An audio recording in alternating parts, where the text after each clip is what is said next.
Hello and welcome to the Salt City Gamescast. My name is Nick Naylor. This is episode 136.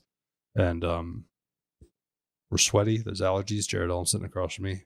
Yeah, I'm significantly less sweaty than I was yesterday and the day before that. So I'll take it. Allergies are not affecting me too badly right now either. So I'm in a good spot. Maybe that'll change after seeing the tree that is outside. Fuck, dude. We have a tree of heaven. And whoever named it, you're an asshole. But Jesus, this thing is a gorgeous tree. I live in Salt Lake. It's old as shit. Like, it's huge. Like, it's a really cool tree. Provides us a lot of shade. And for about 3 weeks out of the year, it ruins your life. You literally can't do anything out there. It just slowly rains pollen. Like, when you have to, it'll be dark, but like will be a lot more. Like, I had just blown it all off before you got here. Mm-hmm. And we have dogs, and that's part of the problem. And they get on our bed, and it's just like everything is infected with this shit. And I'm in a bad way. Like, my eyes are red. Like, it's not cool. No, I definitely suffer from seasonal allergies. It's bad. It's fucking bad. But right now it's been okay. I don't know. I spent some time in the south of the country this week in Nashville. Humidity. It's so humid. Yeah. Like, I got off the plane and I was thinking to myself, this isn't bad at all. It was like 70s. You were inside a building? No. I was outside, like walking to get my rental car. And I was like, I thought it was going to be really humid and terrible. And then I went to the area where I work, and I had to stand outside and look at some cars for like 30 minutes. And after those 30 minutes, there was a guy at the auction with me, and he was like, do you need some water? Are you okay? Because I was just like, just pouring out sweat, dude. And I was like, you're not acclimated. Yeah, dude, either, I need it. And he was fine. And I was like, I don't understand how you do this shit, man. And he's like, yeah, you just get used to it. And I'm like, I don't know a scenario in which I would get used to this. And he was arguing with me. Well, not necessarily arguing, but he did pose a good point. He was like, here's the thing with the dry heat is like people can get in trouble because you don't sweat as much with the dry heat and the humidity. Like, you're just sweating and sweating and sweating. So like your body is telling you like, you need to get the fuck out of this. This is a problem. And I was like, I never really thought about it that way, but you probably are onto something there, man. It's just miserable, dude. Yeah, humidity is really just, and I think it's worse for the ladies. But it's like, why shower? What are we doing here? Yeah, because you get out of the shower and you feel good for around 3 minutes. Yep. And then the second you go outside, you're just like, well, what's the point of any of it? Like, yeah, it's really something. It is really fucking something. Tennessee in particular, just like I was told, like the jet stream or something like that blows through that in a very specific way.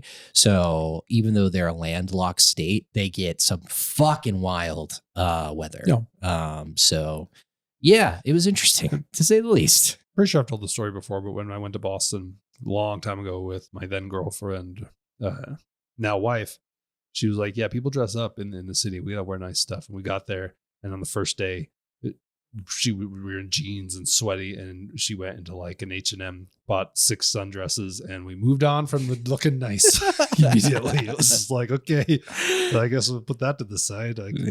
Yeah. It's definitely worse closer to oceans. I feel like large bodies of water, I guess, a lake like the Great Lakes will still have the same effect. But yeah, man. Fucking brutal. But other than that, Nashville is a cool place. It was the first time I'd ever been there, and it gives Jared's seal of approval. 2 thumbs up. Would go again. Have to go again.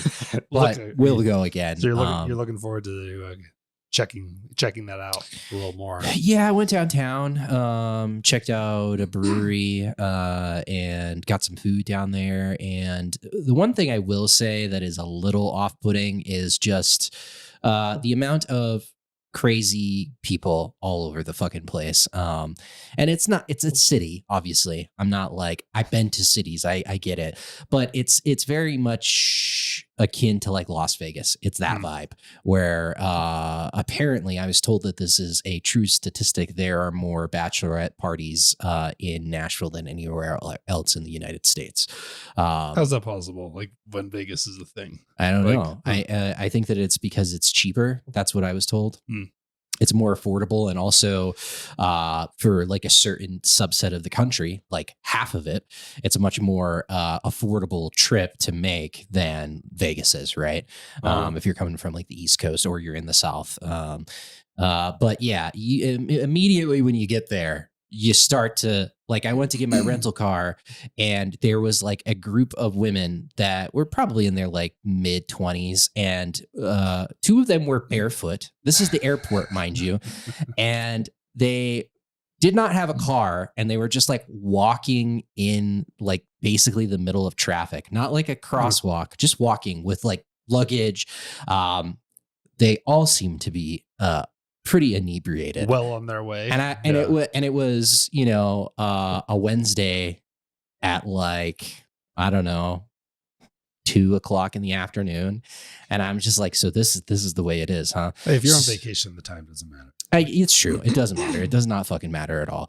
But yeah, you see a lot of it. When I was waiting for my flight yesterday, there was like, I don't know how many clear like bachelorette groups coming in. Yeah. One woman with a cowboy hat on with like a veil on it, and then just a bunch of chicks just fucking getting ready to tie one on, which good on them, man. It's probably a pretty good time. But yeah, so from that perspective, I feel like if you were like a denizen of downtown Nashville, you'd probably get fucking pretty sick of it, because it's just going. For sure. It's a party. Yeah, you're over it. You're just like, it's just a Tuesday for me, fucker. Like, yeah. That's cool. Interesting. So we have some new podcast art in this place. Go to the YouTube channel to check it out. Yeah. We filled out our squares. I think it turned out pretty nice. I really like that Metroid one. That I think it really pops. Big fan of that thing. But yeah, it's good. It worked out. You're welcome. You're welcome for contributing. The other one that I did was SDOJ, or Dodonpachi, which is a very famous shmup series. And while it is not as a nostalgic for me, I played it later in life because they never really came out in the United States in any like, massive way. But the artwork for the series is fantastic. So nice. That's what I chose. Nice. It's very funny because when I built this room, yes, there are some behind me. You can't see them in this shot. There's some art that I designed the room for, but the rest of these boxes, the plan was never to fill them out necessarily, but it just kind of like worked. And then we were doing the podcast, and it's like, all right, put them up there. Yeah, I mean, it's kind of perfect the way that it's designed. And also, you've had these 2 that are behind you since this place has existed virtually. And it's been weird for me because I'm like, just the way that I am, like the whole wall would be full. Not just 2 of them. Every single panel would have something. Yeah. Except for like the neutral space in between. You've got like a couple of panels in the middle. But all of the wider panels would have been like day and date with artwork that I liked. Those thin panels could have like a Buster sword. just a vertical thing. Yeah. Like, yeah, absolutely. But yeah, kind of a cool thing. I don't think that you necessarily planned this when you were building this. No. Maybe you did. But it has worked out well. Just worked out. I think it's given us a decent backdrop these days with the video. So we got that going for us. Yeah. Additionally, we've talked plenty about old fashions. I've made you an old fashioned today. This is not like, I drink quite a bit of them. I've really kind of dialed in a recipe that I like a lot. This is not it. I got this cocktail book, and it kind of talked about the individual drinks and just gives you a lot of variations. And this was one of the variations I went for. And the reason I made it here is that my recipe, I have some syrup in there, like some maple syrup. And then I use a maraschino cherry, and I use some of that cherry juice. And it's a pretty sweet old fashioned.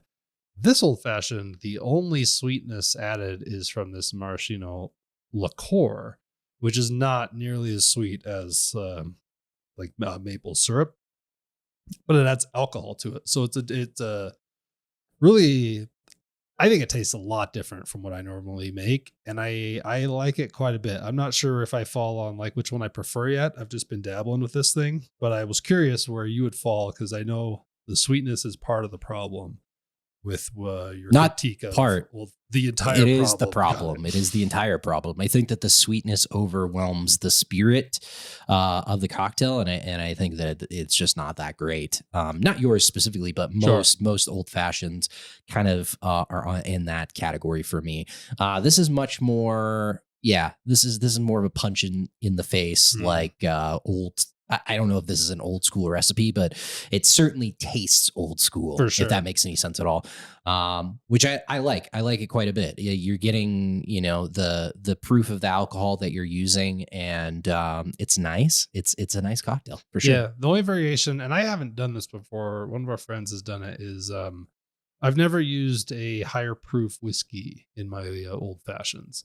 And I would, I know you can get like that barrel proof stuff. I usually use Bullet for all my old fashions, and I would like to try that just to see if that helps at all, or how it changes the cocktail. But yeah, this is pretty good. There's a lot of variations in this book, but I don't have all the shit, so I got to get some other stuff, and I'm pretty excited to slowly work through this thing. It's a pretty fascinating book, and they really explain all the parts of each cocktail that they're having you make. So it's cool. Yeah, right up your alley, Nick. Absolutely. Keep them fucking coming. I got a bunch. I got a gin one that's really good. I don't think I've made the last word for you, and that uses that chartreuse. And that thing is that's another citrus one. I know you're gonna like. Is that an exotic? The last word. What's its perk? Does it light enemies on fire when you hit 2 in a row? There is an exotic called the last word. At least I don't know if it's an exotic, but it's a legendary for sure. We're foreshadowing here, but I digress. A lot of destiny going on in our lives. Like we're gonna dedicate the entire last half of this show to that fucking problem of a video game. But hey, we had not E3 since we last recorded. We're in the season of E3. The season of games. Season of. This used to be when a lot of games were announced. Sony did their thing before our last show and was not a proper show, really. I think most people would agree that was just like they did a 30-minute thing, showed a couple things, that was it. They should hopefully have more under the hood. I'm surprised. I've been listening to some people talk and read some articles about it, and like a lot of people were like, yeah, it wasn't the greatest fucking thing ever in the world, but it was better than like a lot of people expected. And I'm like, the Sony one? Yeah. There wasn't anything there. And I'm like, I don't know about that. Like, I am looking forward to playing Astrobot. Like, sure. But like, to be like, it's not like it's high on my list. I'm just like, yeah, I'll play that. I'm going to play it and talk about it on this podcast, right? Yeah.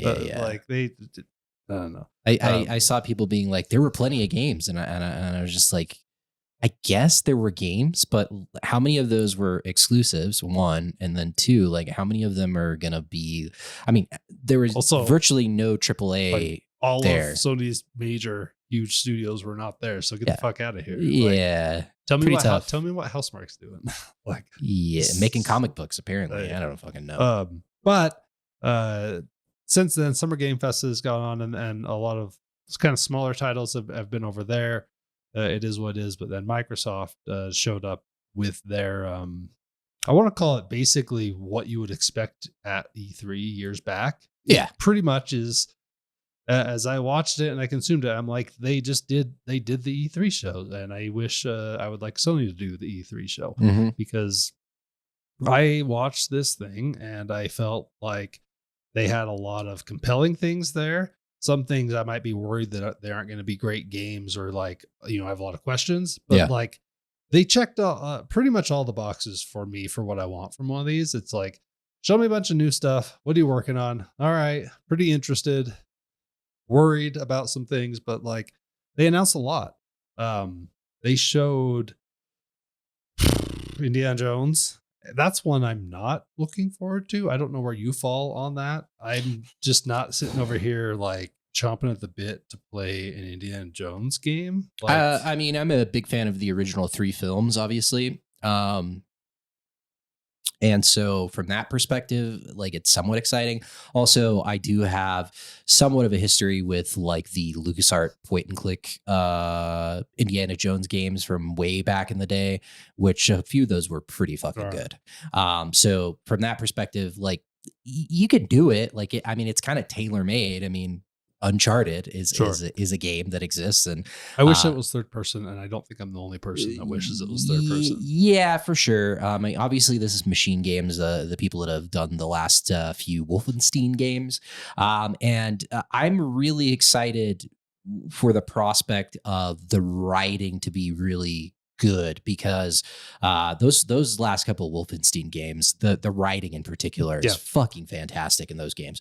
So if they can kind of craft a Indiana Jones style story and make it, you know, full of humor but also serious, and strike that balance of tone, I think it'd be cool from that perspective. But yeah, gameplay wise is a big question mark. You know what I mean? The whole whip thing is just kind of like, I don't know. I think it's a difficult mechanic to kind of make a compelling video game around, like the bullwhip. Yeah. You know, and obviously Indy has history of using guns as well, so I'm sure that that's going to be involved. And like they're serviceable at their shooting mechanics. Those games are fine. Like, but I don't think that those are the draw. The shooting mechanics is not the draw of those Machine games, surprisingly, because it's pulling from Wolfenstein, which is like a classic shooter. But they weren't. It was really more the story. Brute force through that, right, to interact with the ridiculous story. Just absolutely ridiculous. The sequence that I remember that like gives me hope for anything that Machine Games does in the future is BJ Blazkowicz in a fucking wheelchair, just like mowing people down in the hospital at the beginning. I think of the second one. So fucking funny. That is a brilliant sequence, and just so stupid. So yeah, I mean, it could be good. It also could be bad. The first one. Was it the first one? Because that's when he met. I think her name's Anya or something like that. Because she was his nurse, right? And yeah. At any rate, that is so a fucking fantastic sequence. That is just so stupid and hilarious. So yeah, we'll see. I mean, they clearly have proven their ability to make a good video game. So, but you know, you run into constraints, creative constraints when you're working with like a storied IP like Indiana Jones. So for sure, we'll see on that one. I will say that the trailer that they showed off and like it was like a pretty long form. It looked good, but I wouldn't say that I'm like super stoked on it. No, but at least it's something this year that we can play, because we needed stuff to fill out the calendar, and we did get a little bit of that. They, Call of Duty is going to Game Pass. We don't dabble a whole lot in Call of Duty. We've talked about it a few times. This one is starting to get weird because it's into wars that occurred in our lifetime, and that. I am just kind of interested to see how they handle some of those things. So there's a chance that I would say, hey, it's on Game Pass, I will play the campaign, but I would absolutely wait to see what the reviews are for it, because they are so hit and miss on that stuff. I can't count on that thing to actually be worth my time. So I would not really worry about that. They announced the next Gears of War, but like, I feel like this is a huge admittance of like a failure of the previous two, because they started a new trilogy and they did 4 and 5. And then I didn't finish 5, which is pretty rare for me. I've kind of enjoyed that series. And then instead of finish the trilogy, they were like, well, this isn't working. We're going to go back to Marcus at E-Day, which is cool. Like, I guess, but like you kind of just admitted that the other trilogy wasn't working. And I don't know that another Gears is going to work for me either. Like that series feels in a weird place, and it's just more a cover shooter. I don't know that that's going to do what I want. Yeah, I mean, it's been in that position. That series has been in that position for a really long time. Like, I don't think that it has its fans, obviously. And at one point in time, I was one of them. But it hasn't. I mean, you just look at statistics, sales numbers. It's never been like the massive seller that some other IPs from Microsoft have been. So, yeah, I mean, I don't necessarily fault them for kind of going back to something that is a little bit more tried and true.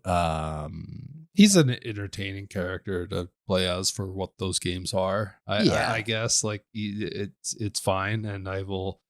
I'm somewhat interested to see how that one works out. They announced a new Doom, which I did not ever play the second one. I know you had. I think you were having a real good time, and then there was a very specific enemy that borderline ruined the experience for you. I think I forget. I didn't play it, so I don't remember the name of that enemy. The Marauder. So yeah, that's absolutely true. You hit it right on the head. Having a great time, and then it was all ruined for me. It's just like you ruined the entire flow of how this thing works. So like if they could get back to what that first one did, then I would be like, cool. Like that first one was pretty fun. I think that first one's fantastic in my opinion.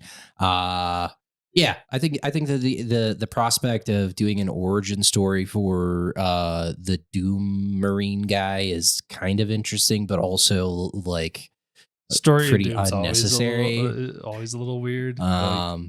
But yeah, I mean, those games live or die, especially the modern games, they live or die on their movement mechanics and also the kit that they give you. So, if they can provide you with some really fun weapons and some fun traversal abilities, I will be on board for that. Yeah, absolutely. I'm just going to keep running. There's a lot of games that were announced here, which is cool. Diablo 4 is going to have an expansion.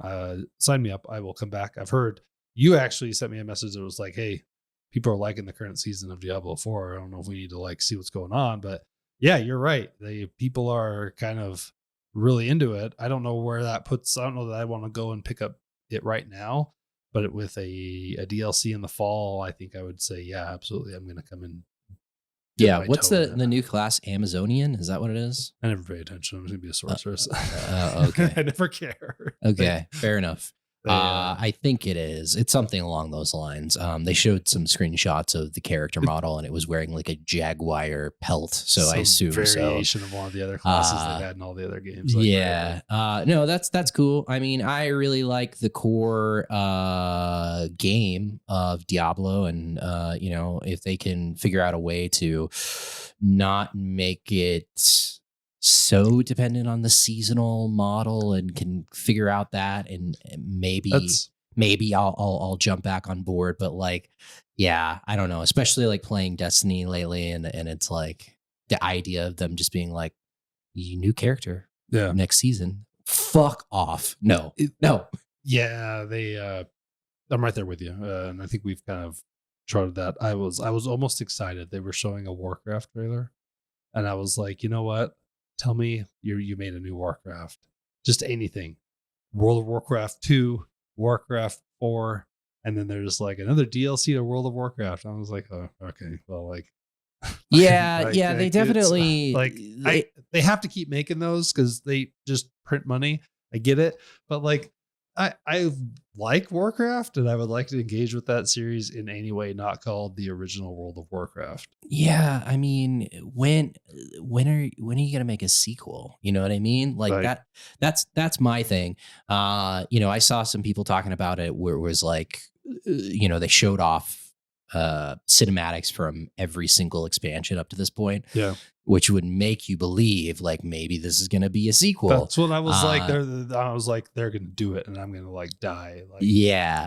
And then it was just an expansion. So, I mean, yeah, Prince money. People are still fucking playing that game after all this time, and like for good reason. It's still. I mean, I haven't played it in years, but that core loop is there, and it's good. I would think it's good by now. But yeah, just kind of a disappointment from that perspective. I don't know, maybe not. I mean, we're so far disconnected from that shit that maybe it isn't a disappointment, and this is exactly what fans want. But for me, it's like reboot this shit. Like, yeah, use Microsoft. Microsoft has tons of fucking resources. Reboot it and make a new thing and go after it. And I hope, like, even though that wasn't showed during this show, like, I hope internally Microsoft is thinking about that very critically. Yeah, because like if you could effectively come out with extraordinarily updated visuals, this thing's over 20 years old, right? Like, over. Yeah. So like, the visuals for a new one could be really compelling, and you could, I would think you would be able to get your same people to come over as long as you don't completely screw it. Yeah, and it gives you an out to, as long as you're listening to your player base, your diehard fans, it gives you an out to fix a lot of the issues that they've been complaining about for a long period of time. Update the visuals, new world, new map to explore, and new characters. I mean, it's a no-brainer from my perspective, and you can still charge the monthly subscription fee and raise it, for God's sakes. and people are going to pay it happily to play WoW. So I don't know. Now there were quite a few 2025 games announced, and that's where I get to be like, but I don't know. Fable and Perfect Dark. I have far more questions about what Perfect Dark is and how Perfect Dark is something that's compelling, because the original Perfect Dark has a really fun multiplayer mode for the year 2000 on the Nintendo 64. Mm-hmm. It doesn't have a good single player mode. It doesn't have anything. So like when people get excited for a Perfect Dark, I'm just like, well, what exactly are we excited for here? Because there's no example of this thing being good since the year 2000. And, right. And what a game looks like back then is so different. So like, you got the IP, like try it, but I'm extremely skeptical that they can land this thing. My question is this. I mean, Rareware is under the umbrella of Microsoft. Yeah. Why don't you just give it to them? They created it. The fact that Crystal Dynamics are still there, but sure. Well, yeah. I mean, I don't know the inner workings of Rareware. I mean, there might be a few dudes that are still around from back in the day, but my point still stands. I just don't understand. I don't want to say outsource is probably the wrong thing to say, but giving the IP to anybody but Rareware just seems odd to me. And so, I mean, and granted, like, I'm pretty sure the Xbox 360 thing was Rareware, and that was a horrible catastrophe. But I don't know if that's necessarily their fault. They're trying to update a thing that you just described, and that's a very difficult thing to do. It's probably just Rare finally found their footing with Sea of Thieves, and they probably are not big enough to, like, it's like there would be a compromise, right? You'd be like, well, either we're hiring a bunch more to expand the team, but Sea of Thieves has a following. It is a successful game. I'm not huge on it. I had fun when we played it, but like, I think it's better, a lot better. Maybe we should play that again. People like that thing. I laughed a lot. Like, it was very funny, but I couldn't see myself like continuing to play it for a long period of time. I don't know. I mean, I think that for older people like us that remember that original game, I think if they would have rolled it out and been like, "Hey, Rareware is doing it," and that would drum up some excitement, I feel like. I mean, nothing against Crystal Dynamics except for the Avengers game. That thing sucked.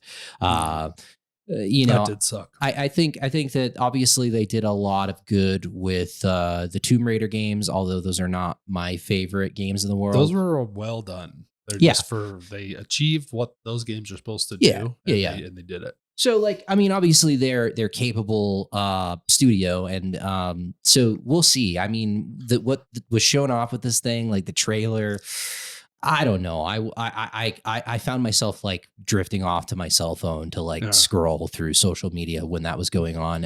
It didn't excite me too much, to be honest with you. But I don't know. I mean, I just think that they're in a really weird position where it's like, what do you do with that IP like you just described? So we'll see. Absolutely. The Fable. Let's talk about Fable. The Fable one. What do you want Fable to do? Like, I like Fable. I have pretty fond memories of that series. I've played all of them. Yeah. Wait, I think there was a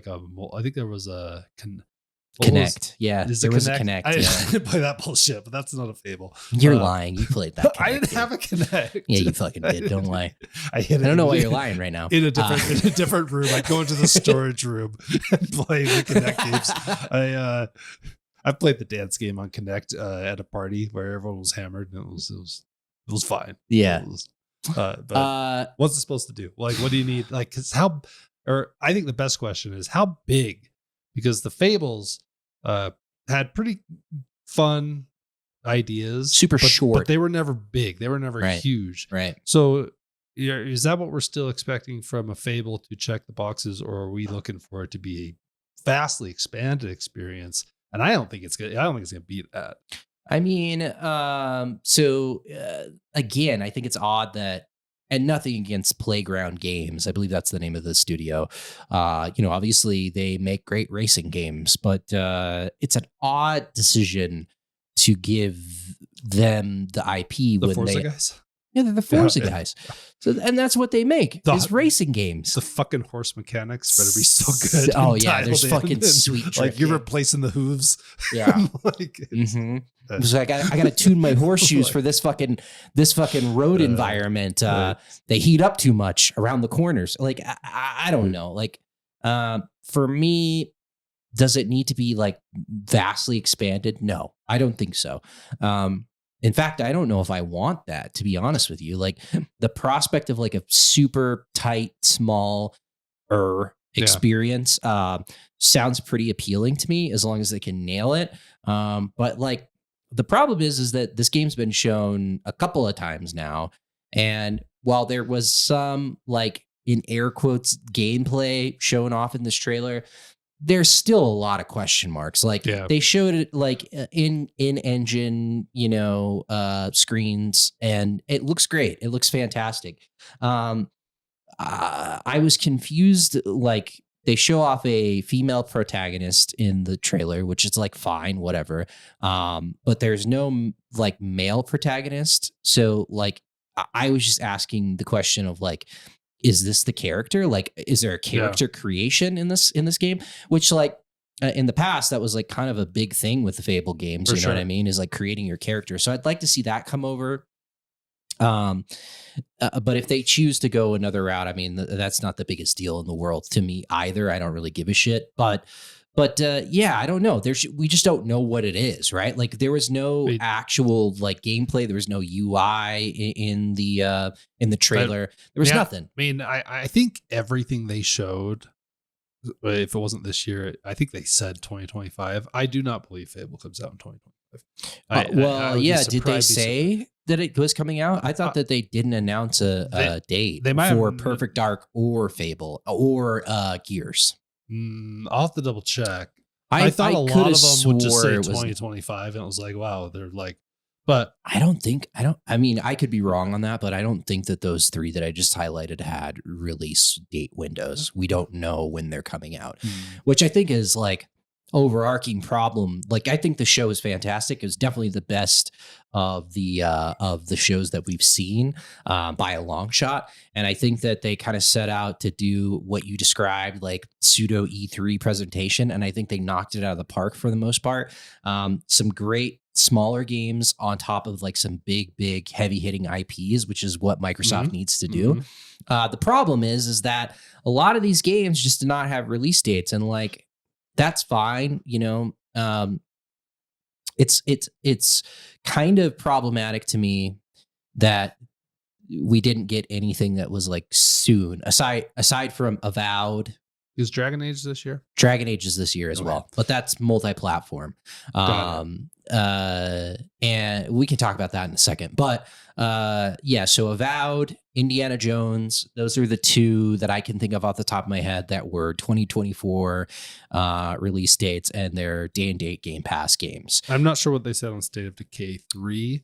I've played. It's not a release date. I've never played those games. Fantastic. And I feel like I probably should. So I didn't play the second one, but I played the first one a lot, and I really, really liked it. And I've heard that the second one is even better than the first. So I'm happy that that's coming out, but that didn't get a release date either. Yeah. And that was kind of like they've showed that game quite a bit up to this point. And so that was an odd one to not have a release date with, and that kind of supports some of the claims internally that those three games, Fable, Perfect Dark, and State of Decay, all have had some tumultuous development timelines. So we'll have to see what happens with that. But honestly, the game that really, like, if we're going to talk about a game that stuck out to me, that fucking turn-based Expedition 33. Yeah. I just looked it up. That's 2025 as well.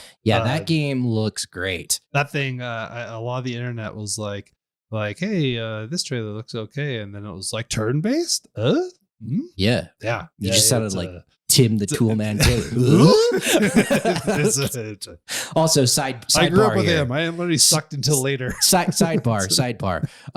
Have you seen the Doom mod where it's just Tim the Toolman Taylor and his face is just plastered on every environment in the game, and all it is the gun every single time it shoots Tim Allen's face out of the gun, and it just goes over and over again. It is ridiculous, Nick. That's good. That's very funny. It's very funny. Yeah. I don't even know where we were talking Expedition about. 33. Yeah. Obviously, they just showed it. It's gonna be next year. It has a lot of attention, a lot of people's attention. A lot of people are like, "Hey, this thing looks cool," and I agree. And I'm extremely on board from what I've seen so far. Yeah, we need more turn-based RPGs. Like we have just so. I mean, like a lot of the major IPs in the space have just rejected it completely. And I think if you look back at Final Fantasy 13, like that is the best example. Say what you will about the story, it's bad. There's a guy that has a bird that lives in his fucking afro, though, which is sweet. Part of the story. It's bad. It's so good, dude. But you can say what you will about like the linearity and the storytelling in that game, but that combat system is fantastic, and it is an evolution of a turn-based system that makes sense. And it shows you that there is still, if you've got the right people on board, like there's still an opportunity to make something new and fresh in the turn-based space. So bring more turn-based games in. That game almost killed me. That 13? That game came out. My wife went out of town with her family or something. Yeah. And I ordered enough Chinese food to last for days. Okay. And I had a dog, but and I just played all weekend, and every meal was Chinese food. And around like day 3, I was like, "There's a decent chance I'm going to die." Like I think that I'm a risk, and like my head hurt because it was literally just I would wake up in the morning and start playing, and I was just in love with the fidelity of that game was very high at the time for what was on like the 360 for sure. And I was extremely into it, and that combat system. Oh Lord, that combat system is so fucking good. It's underrated. I don't care what you fucking say about that game. That combat system is fantastic. It's good. So yeah, that's the thing. Like, just a weird, like the beginning of that trailer for Expedition 33. I was like, this is probably going to be like a walk-in, like a point and click maybe, or something like that. Walk and talk is what I was going to say, which is not right at all. And then they show some fucking turn-based combat. And I'm like, all right, yeah, I'm on board. I'm on board. So that one really stuck out to me. There's a mech game that was showed off at Jeff Keighley's thing, and then Microsoft showed it as well. It's got some pretty famous character designers from various mech anime game IPs from Japan. Mech Break. That's a terrible name, but it could be really, really cool. It seems like it's emulating the very famous series Gundam Extreme Versus in certain ways. I'm not going to say that it's like one for one, but just those tight, contained environments. It looked very similar to that, and that is the most popular fighting game in Japan by a long shot, which is crazy. I know this is not a fighting game, but if they can emulate that, sure. It could be cool. So I like that. I have fallen off of the Life is Strange games, but they announced basically a sequel to the first one, which I liked a lot. So there's a pretty good chance I will go and dabble with that. That was it's a tough one though, with all the controversy with that studio, like I don't want to get too deep in the weeds with it, but with Don't Nod? Huh? Don't Nod? Or is it different? It's not Don't Nod even making it anymore. Is it? I don't know. I don't know. I just know that there was, I'm pretty sure it was Don't Nod that had some pretty severe controversy. I don't want to misspeak. Sure. I just know that there is some baggage with Life is Strange in the last little bit that is pretty, like, especially with the content and, the way that those games function, does not make sense for the people that are making them behind the scenes being like maybe not as super, on board with what is going on in those games. It's a super liberal woke thing. Like, like all that stuff. I mean, that's what I think there was like specific like sexism and homophobia that was leveled against them. And those games literally have like this character is pretty clearly hinted at that she is gay, and there are the games always did a really good job with like body image on different characters. Like you go through the school and be like, hey, there are different shaped people at this school. This is pretty interesting. So I needed to actually check on it though, because for some reason, and I could be totally wrong, I thought Don't Nod stopped making the Life is Strange games and someone else took it over, but that could pretty be sure wrong, there was one game that came out, the super kid one where the kid's like has like superpowers or whatever. I think that was done by a different studio, if I'm not mistaken. But again, I don't know what I'm talking about when it comes to this kind of stuff. Well, we'll have to double check. These have just never really. I honestly, I've never played one. It's not your style of game. I'm turning over a new leaf, Nick. Yeah.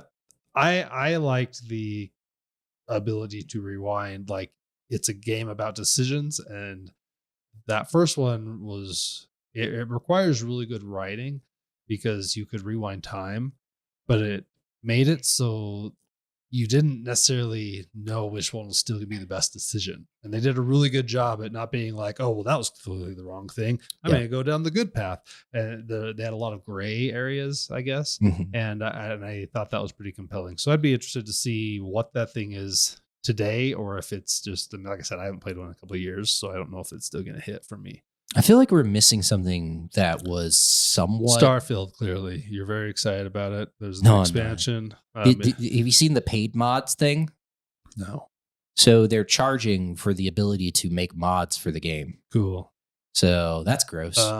Shouldn't happen. That should not happen. I mean, I have the Microsoft art that they're telling you everything. Flight Simulator. That looked cool. Assassin's Creed was there. Avowed is the Obsidian game. The Obsidian one, which that's interesting. I don't know what South of Midnight is. Age of Mythology. South of Midnight. Wait, stop. What's South Pause. of Midnight? South of Midnight is the girl and the catfish. It's like they like stylistic, like it almost like reminded me of like Enter the Spider-Verse, which is a fantastic movie, by the way.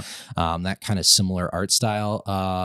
That's the second time that game's been showed off. They showed off it again during this show.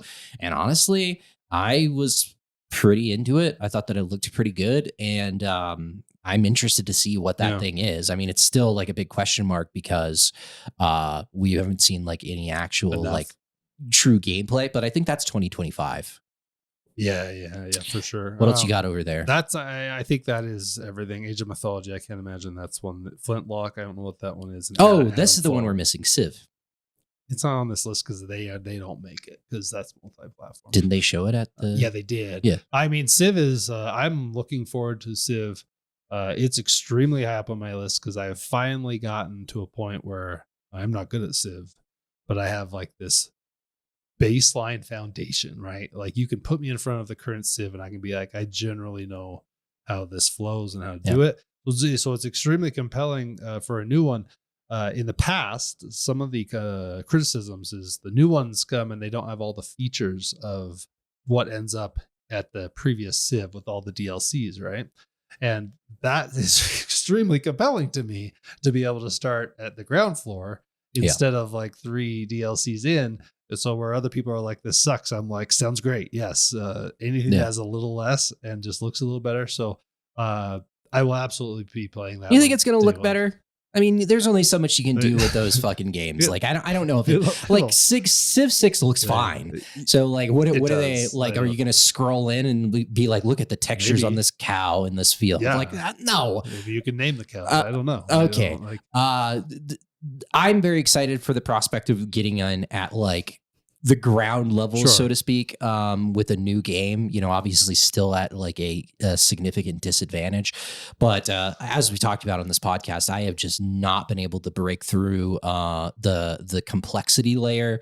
Not that I'm like, I don't know what to do, but like there's just so much that you have to kind of digest and understand to be successful in those games. Yeah. And I've never really got there. So the idea of being able to come in right out of the gate is exciting to me. Also, a little aside, I thought that Sid Meier's was like a dead person. He's not. He's alive. Yes, he was there, Same. and he seemed like a lovely individual. It's very funny that he's like, my new game. It's like, he was kind of doing the Ricky Bobby thing where like, I don't know what to do with my hands, where like he had his hands like stacked on top of one another, and I'm like, what are you doing with your hands, Sid? Like just put them somewhere. I don't know, or emote with them or something like that. But yeah, like I just assumed that like I'd never like thought about it.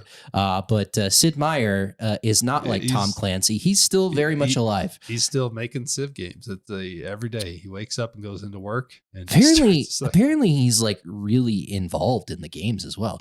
Like for somebody to be, I read that like he fucking actually like still does code and stuff like that, which is crazy. That is crazy.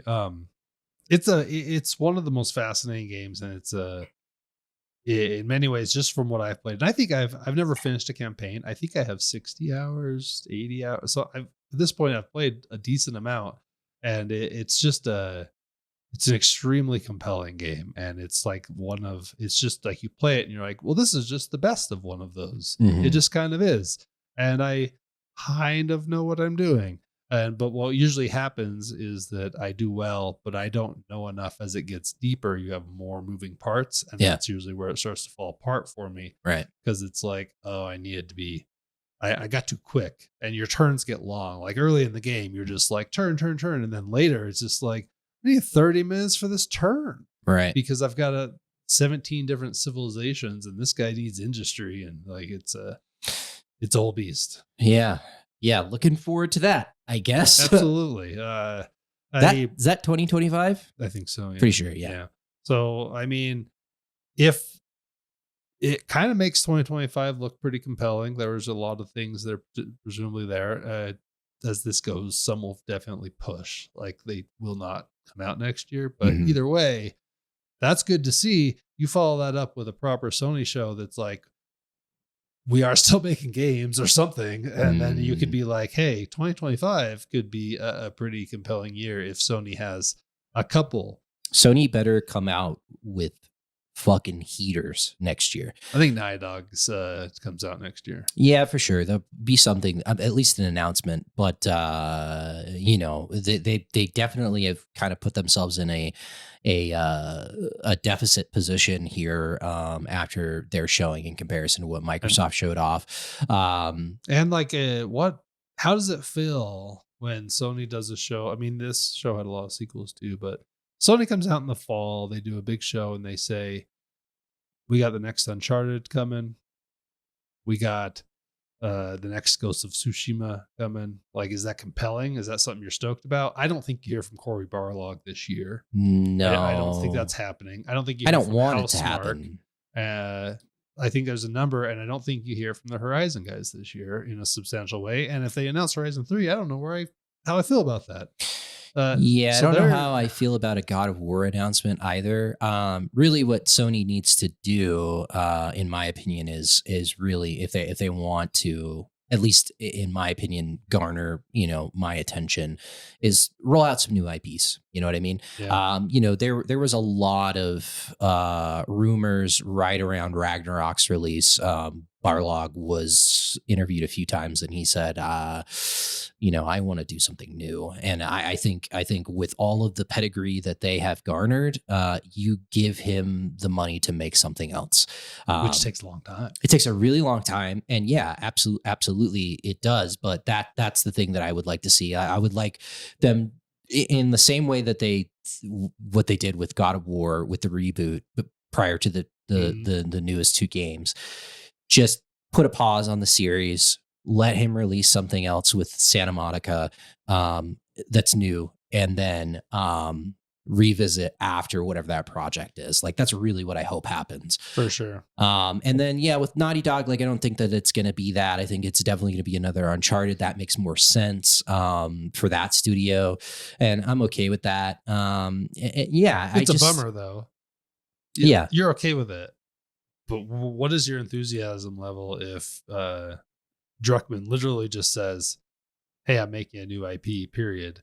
you're gonna be like, awesome. I mean, I'm going to be stoked about that. You're going to be so much, and without even having any info, I think you're going to be a lot higher than, hey, the next Uncharted, Drake's daughter, going to be a co-op. Right. That is what it's going to be. Yeah. That's fair. That's definitely fair. I think, you know, they've definitely got studios in house that can pump out new stuff. Right. Who's the biker game? Biker gang. The zombies, the fucking dude on the. Oh yeah. Left Behind. I believe is that what that's called? I don't remember, but yeah, I know what you're talking about. I don't even know the name of that studio. Because that one's not getting a sequel, so they would probably they'd probably be doing something else. I think you know, I've seen some people talk about reigniting both Killzone and what's the name of the other shooter that they had? SOCOM. No. Well, Insomniac did it. What the fuck is the name of it? What about drawing a blank? What about the superhero one, Infamous? Yeah, that could do all right. I mean, I like the first two games quite a bit, but the third one, that was not it when the PlayStation 4 came out. Yeah. Resistance, that's what it's called. Oh yeah, Resistance: Fall of Man. Insomniac did that, and I think that could be cool. But yeah, Killzone. You know, you can say what you will about that series, but you know, those original games were somewhat cool and novel, and I think that it's a good time to bring it back. I mean, it's Guerrilla, so it's the fucking the studio that's been doing. They'll make sure they release it right next to the next Zelda, or like the third. They literally released both Horizons right next to Zelda. Yeah, I mean, what the fuck are you doing? why are you doing that to them? So yeah, and then you know, Bungie as well. Bungie with Marathon, I think is you know, they announced it. We need to start seeing something next year. I feel like of what that thing is. They said it was an extraction shooter, and then I've heard that it's a hero-based shooter lately. But I don't know if that you know, changing on a given day. So yeah, I don't know. 2025 is shaping up to be more in line with what we have seen. Maybe not 2023 levels of just fucking games all the time. But you know, I mean, any year that has GTA is gonna be a massive year. Yeah, absolutely. All right. Well, we've already been going like almost an hour, so why don't we take a break? And we'll come back and we'll actually talk about the games we've been playing a little bit, and mainly just talk about Destiny. But we'll be back.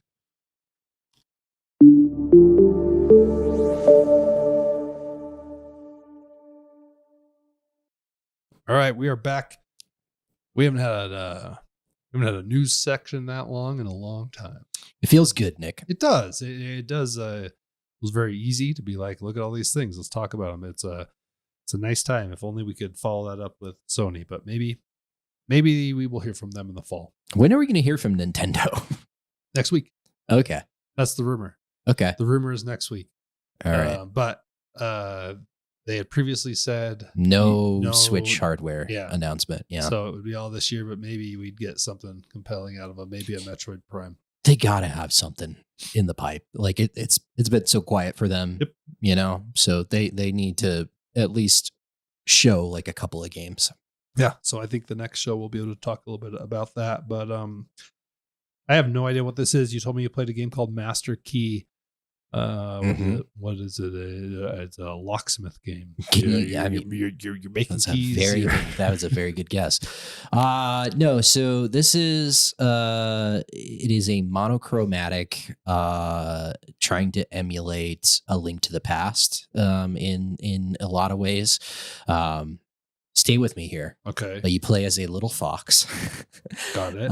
It's black and white, although you can change the colors, which is very cool to me, like all sorts of different monochromatic color schemes, which I really like a lot. Mixes it up. But it is very much a old school Zelda clone where you play as a little fox and you're exploring a Zelda-like world. Dungeons, keys, and keys and all doors or all that shit is here. What are you playing this on? On the Switch. It's on Steam. I think it's on PS5 as well. It might only be on Steam and the Switch though. I'm not quite sure on that. But yeah, a lot of people have been talking about this game and really, really love it. And so it's like $12. So I was like, fuck it, I'll give it a go.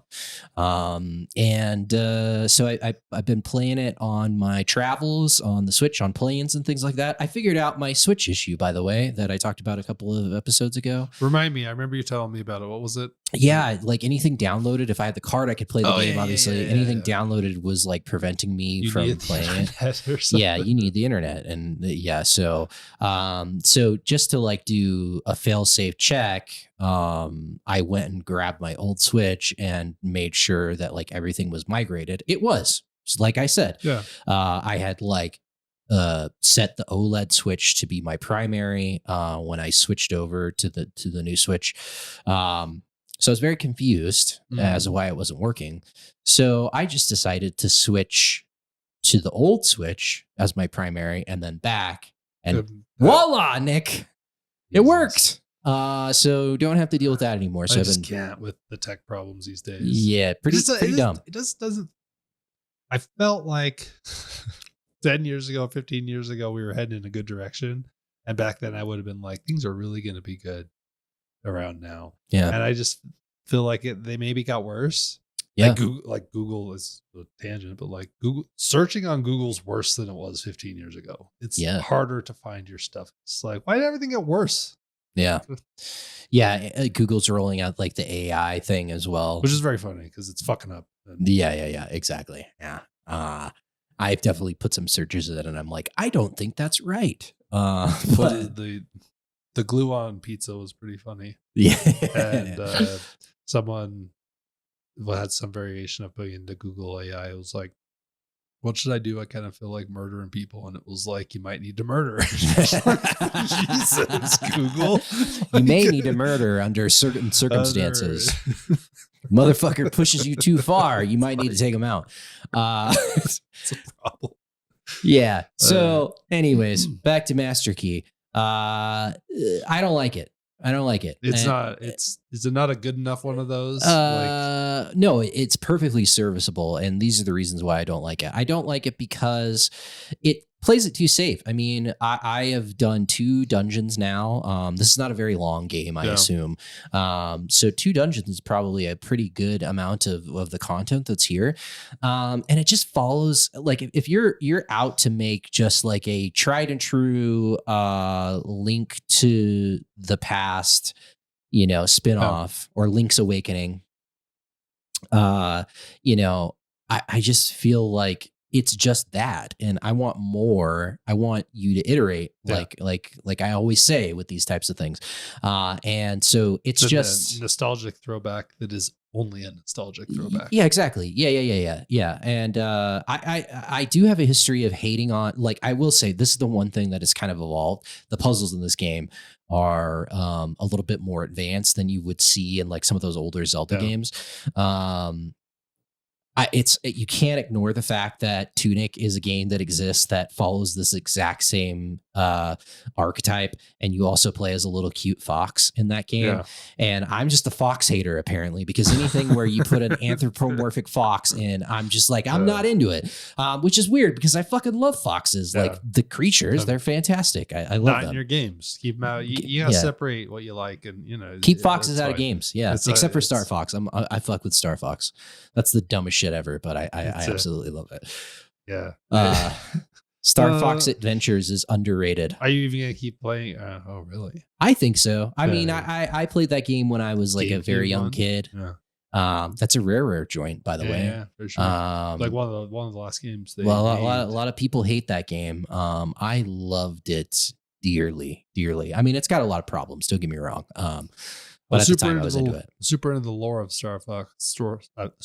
They would do a comic in Nintendo Power when those games were coming out, Mhm. and it was I was extremely into it, and I was just like, we got to find his dad, and we got to get to the bottom of this. Yeah, the lore is dope. I mean, it's very simplistic, but yeah, like the Star Fox arc or the Star Wolf arc, I should say. Fuck, man, that guy's bad news. The sequence in Star Fox 64 where you fight the Star Wolf team for the first time in the dome, where it goes, we're going into all range mode, and then it's like this little arena. Yeah, it's good. Yeah, dude, that is a classic video game that just does not work nowadays. So it's unfortunate. It'll only ever get a 7. Like, you'd have to really do something wild. Yeah. But so you gonna keep playing this thing, or no. I think I'm done with it. You know, I just feel like, you know, A Link Between Worlds, honestly, is got to be in my top 10 video games of all time. And I'm not just saying that. I really love that game. And the reason why I love it is because it has all of those old school vibes from those top-down Zelda games from the past.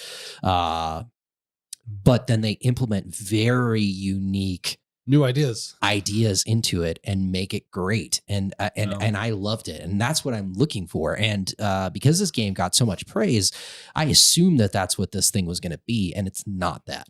And so, like, I don't want to trash it too much. Like, I don't think it's a terrible game. It's fine. It's just not what I'm looking for. Is it just a game that could have also come out the same year A Link to the Past came out, essentially? Yeah, more or less, honestly. Yeah. Like, I think the most advanced feature that you're going to find in this thing that you wouldn't find in those old games is some of those color changing options with, you know, it's emulating like an original Game Boy. It's black and white, monochromatic. And the fact that you can change there's like a ton of different color options to change it. Like, it's pretty crazy, like the way that works. I think that's really cool. And there were, I mean, to be fair, there were some options in older Game Boy games where you could change the color palette of the sprites. But there's just a lot of them available here. So I like that. But yeah, I don't know. I don't think that it's terrible. And like, there's going to be people that are just like, yeah, I just want to play like an old school Zelda game. And that's what this thing is. Like, you get a hook shot, you get fucking all of the things that you would find in a original Zelda. There's a little hub town that you go to with like very, vague characters that, you know, there is a level of like kind of mystery and exploration. They do a really good job of that. The game does not hold your hand. I've struggled at certain points in time to figure out what to do. Like, you can buy a map which will tell you where you need to go to progress the story, which is a nice feature to have in a modern game. But it's just not doing enough for me to really be like, yeah, this is something that I'm super interested in. But, you know, if you want to play something super nostalgia heavy, you could do far worse. Like, I do see like why people have talked this up really high. Like, it's like in the 80s or 90s on Metacritic. Like, people fucking love this thing. Wow. But and maybe the people that are being drawn to it to even review it are also the people that wanted it. Right. So it's this cult following a little bit. Yeah, for sure. So it's fine. It's just not what I'm looking for. You know what I did like last weekend? I pulled out the Steam Deck. My daughter was next to me and I was like, she's like, what's this? And I'm like, oh, you want to play a game on this? So I went to my emulated, and I have not played through and finished A Link to the Past. Like, it's just a glaring hole, right? And we sat and played it. And she's getting pretty good. She would hand it to me when the blue enemies came out because they were better. And then, but we were slowly, we hadn't played an hour or so. Yeah. But I was like, hey, we're heading in the right direction here. And I think that within a year, she could be playing most of it. That's where, and that is very exciting. That's she is the age that I started. Right. I get mad though because she's not following in my footsteps in that she's not interested in the dialogue, and she gets real mad when they get too wordy. She can't read, Nick. I'm reading it to her. But yeah, she's just like, oh. they're talking so much. And I'm just like, yeah, the princess is really mad that we haven't come and found her in the bottom of the castle and we can't find the entrance. So until we find the entrance, she's going to interrupt us every 30 seconds. You want to, that's adorable. Yeah. And I'm very happy for you. That's great. You're developing a gamer in the making, which is fantastic. This something just popped in my head. So while the nostalgia doesn't really do it for me with Master Key, I would absolutely 100% be down for a game to kind of take what Ocarina or Majora's Mask did, Sure. lo-fi visuals, and sprinkle some new shit on top of that and release something like that. Dude, that could be a thing. Not a lot of people are emulating the Nintendo 64 experience. We'll see if they start and dabble, but it's not the greatest console. Like, I mean, I have a lot of fond memories of the Nintendo 64. It's but maybe the worst console, and I'm right there with you that I enjoyed a lot about it. But when you look back and you're just like, that thing kind of was hot garbage. Yeah, like, there's a lot of really bad games. Blast Corps. There's Body Harvest, Clay Fighter 63 1/3. The list goes on and on. But if I could hop in a time machine and go back to young Jared, I would strongly caution him, like, N64, PlayStation. Get the PlayStation. Get the PlayStation. And then get the N64 years down the line. When it's on discount, which I did the reverse. I got the 64 at launch. And then I got a PlayStation way down the line when I was like, I think just going into junior high. So like, it was pretty much almost dead by that point in time. Have I told you how I got a Nintendo 64? Because they were sold out, right? Yes. Like at the holidays, I wanted it for Christmas. Yeah. And I wanted it for Christmas, but I knew I had to do I knew my parents weren't going to cut it. They weren't going to make it happen. Right. I think you have told me the story. And they, so I called GameStop and they got them in, and I'm like, and they literally over was the it phone, GameStop or EB Games? It was probably like Electronics Boutique or something. Yeah. They literally, which is not something that would happen these days, held it of a phone call, and I put my mom's name on it, right? And then I called my mom and I told her, and she's like, I'll try to get there, but I don't know, because she wants to be able to surprise me as well. But I'm too smart for this shit. So around closing time, I call and I'm like, yo, did they come pick that shit up? And then she's like, and they're like, yep. And I was like, sweet. And then my mom's like, yeah, I didn't make it. It was awesome. I was much younger at this period of time. So I asked for it for Christmas, and I got a note from Santa that said, this was a really difficult gift to find, Jared. It was the last one in the world. And I was just like, oh, I got the last one? Holy shit. That's funny. Which is the beauty of being a child during Christmas time. Pretty incredible. But yeah, I mean, look, like Mario 64 was enough for 7-year-old Jared for like 2 years, Nick. So absolutely. Okay. That's interesting. We've delayed long enough that we have to talk about Destiny 2. Okay. I thought we were done talking Destiny about a year ago. I was like, it's too much to go back to. Like, we're probably just done, right? Mm-hmm. And then you sent me a text maybe a month ago, something like that. It was like, we should go back. That is not what happened. I said, like, do you Jack think we should go back? You're like, we have to go back. and immediately I was like, yeah, because I mean, Destiny is extremely my kind of game. The numbers go up, the gear chase, the loot. Like, it's something that I've enjoyed a lot of and played a lot.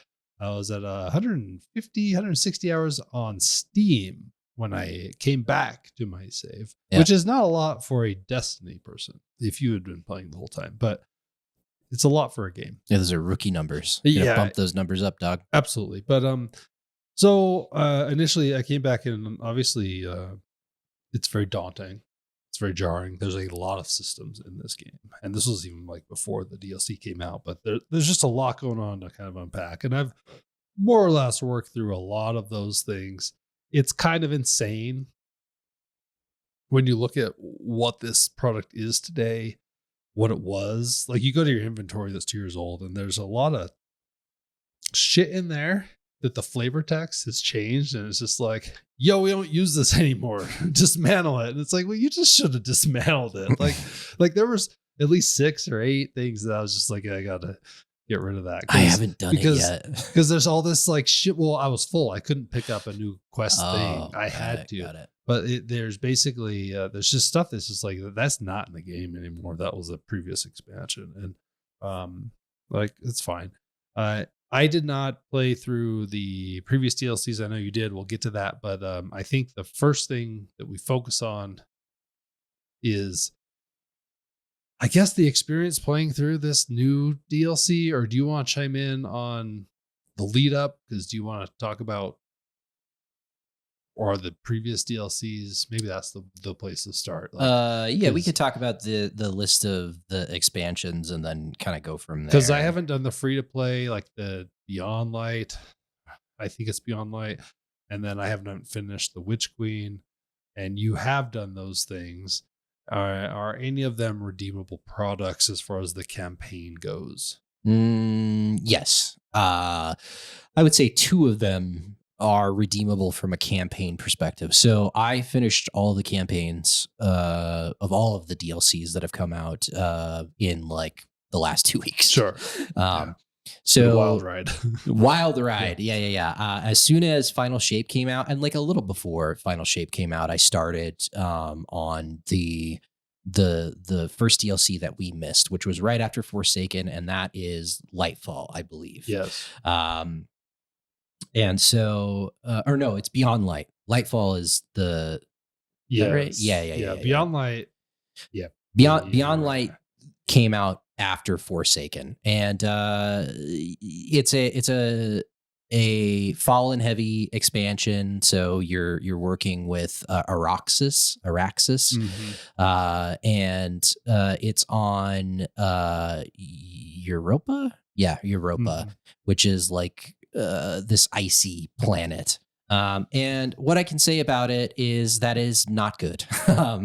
The content that is there is just really bare bones. It's not as bad as like Curse of Osiris. Forsaken, I felt like was okay, but that doesn't even exist in the game anymore. So, it's just not a lot of meat on the bone.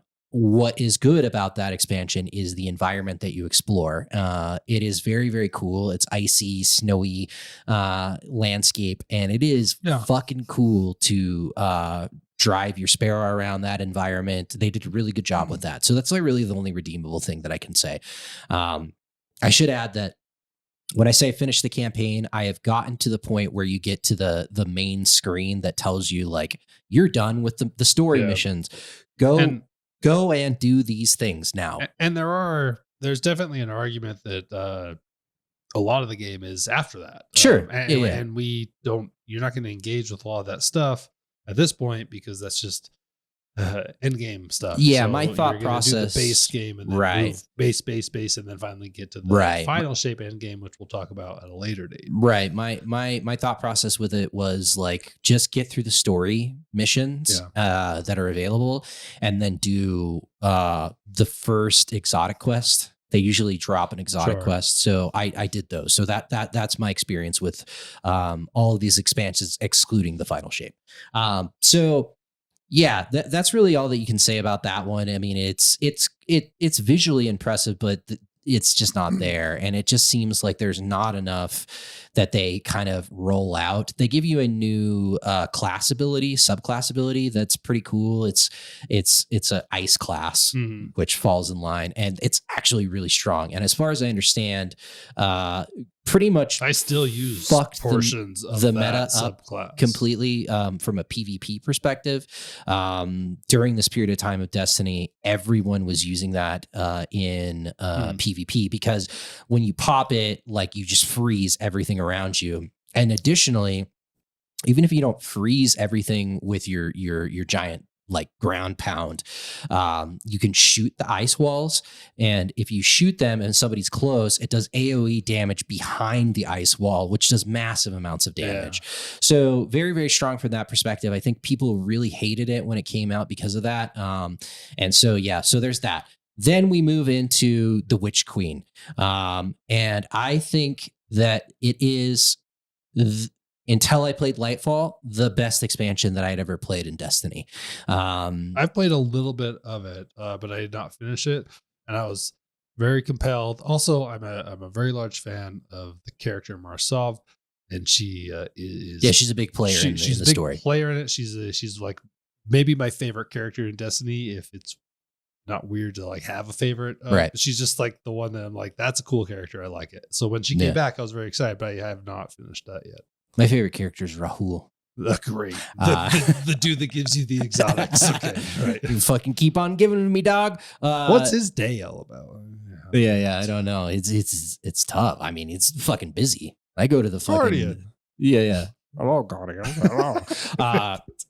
Anyways, the Witch Queen is fantastic on a lot of different levels, right? So they introduced, like, the Forge was already a thing with 801 or whatever the fuck her name is, but they expanded even more in the Witch Queen, where really the crux of the entire expansion is you get weapons, and then certain weapons will have this kind of red border around them. And if those weapons pop for you, you can then go into the menu and essentially just have them committed to the Forge. At that point, you can go with resources and craft a curated weapon.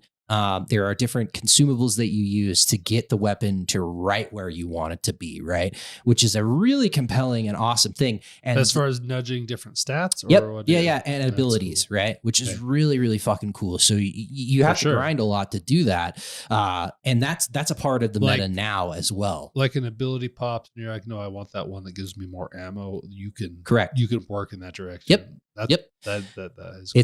It gives you agency over your drops, and the cool thing about it too, I think, is really effective from a game design perspective, is that not every gun that you get is going to have that red border, so you cannot send it to the Forge. When you get that red border gun, it drops. You're like, oh shit! Even if it's not even a good gun necessarily, with the perks that it has, whatever your drop was, you can get it. You can get it there potentially if you really like kind of the way that the gun functions. So that's really cool. That is like one of the big things that the Witch King rolled out. And then the story in particular, I think, is really good in that. The Savathun? Savathun is the main big baddie in that expansion. But the environment that you explore, the area that you explore is really cool. Is that the Dreaming City with her, or is that before? No, it's not the Dreaming City. It's like a completely new environment. I can't remember the name of it off the top of my head. Yeah. But it's fairly large, and it's a cool environment to explore. I really like it a lot from that perspective. The kind of the new kind of thing or twist on the gameplay that they implement that I am not a huge fan of is like big tough enemies. Once you shoot them, you have to go and crush their ghosts, because in the story you kill them.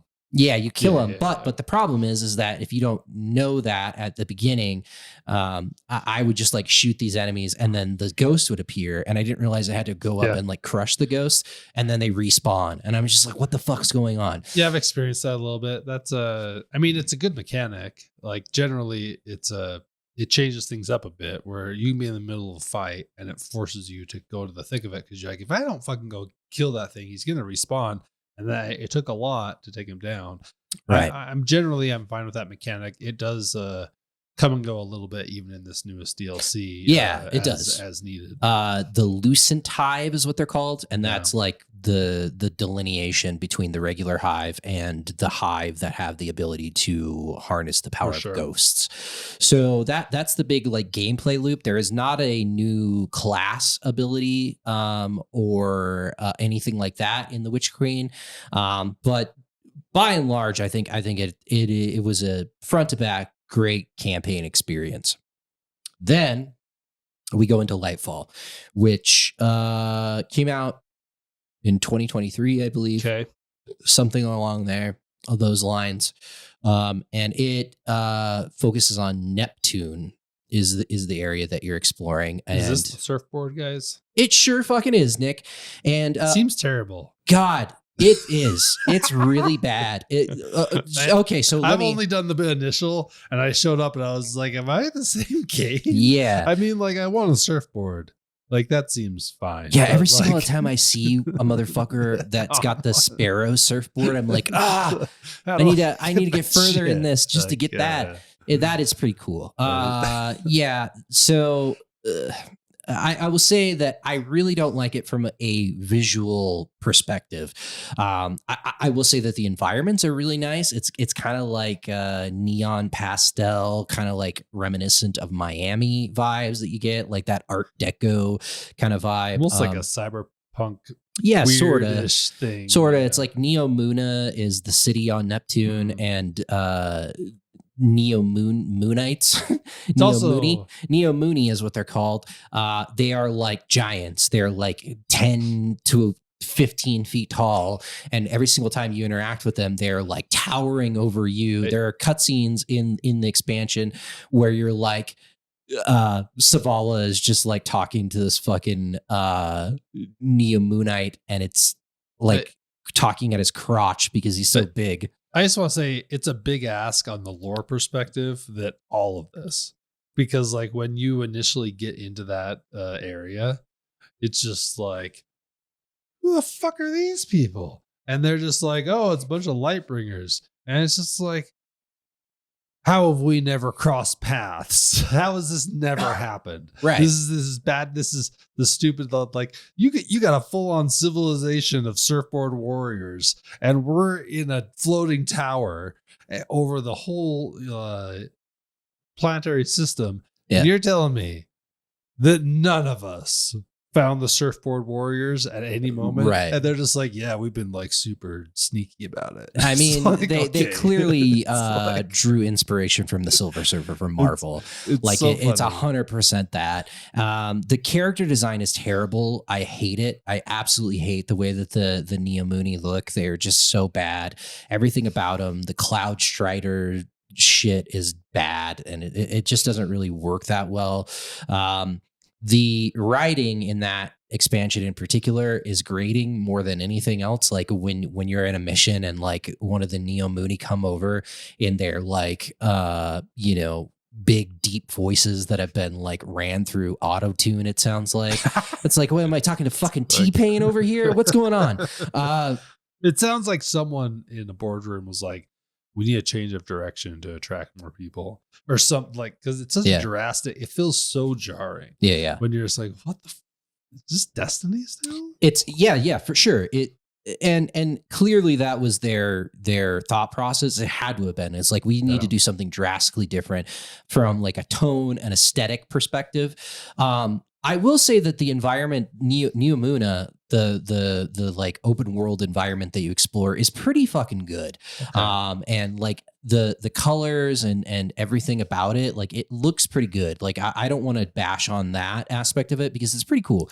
And really the two things that they implemented in this expansion is a new subclass ability, which is the Strand, which is honestly maybe my favorite subclass of any of them. I really like it. You essentially, when you pop your ult, you get like 2 blades for hands, and you can go hog wild. I use it all the time.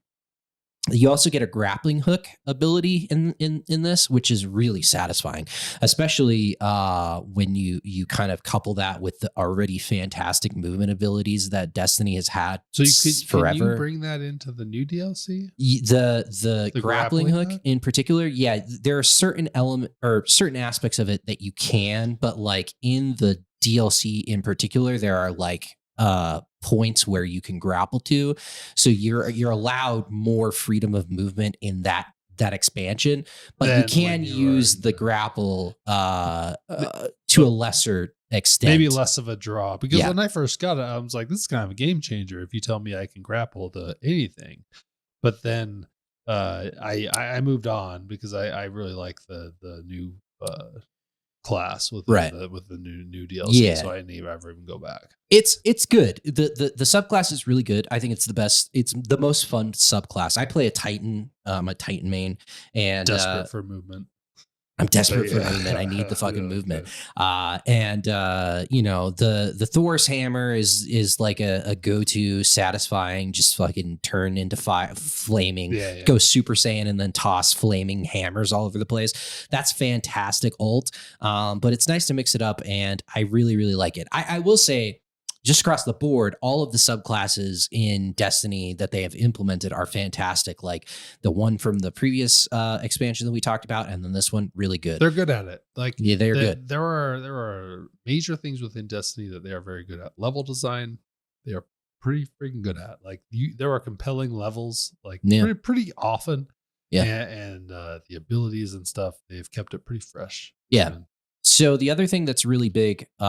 So before I get into like the other, new portions, I want to say, campaign wise, this campaign is very hit or miss. It's like hot and cold.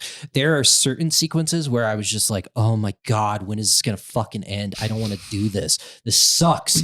And then towards the end of it, it actually gets pretty good. And there's some really cool sequences in the campaign where I was like, yeah, I like this. This is really, really pretty good. Specifically towards the end of the campaign, there are some fucking fire ass missions that you do where I had a blast playing them. There's some really nice set piece moments in it. And while the story is maybe not as good as The Witch Queen, it's serviceable, and I don't think it's terrible. I think it's just mid, more or less. So the other big kind of change that they did in this expansion is these more. So public events were like a thing in like original Destiny 2 that became pretty divisive within the community and monotonous, and especially during vanilla Destiny 2, where there virtually was no end game other than like, how do I get my light up? And it was like, you got to just grind these public events over and over and over again. And yeah, like you had like specific mechanics that would elevate it to a heroic event. And that was satisfying for like the first 60 hours. And then after that, you're like, I don't want to do this over and over again.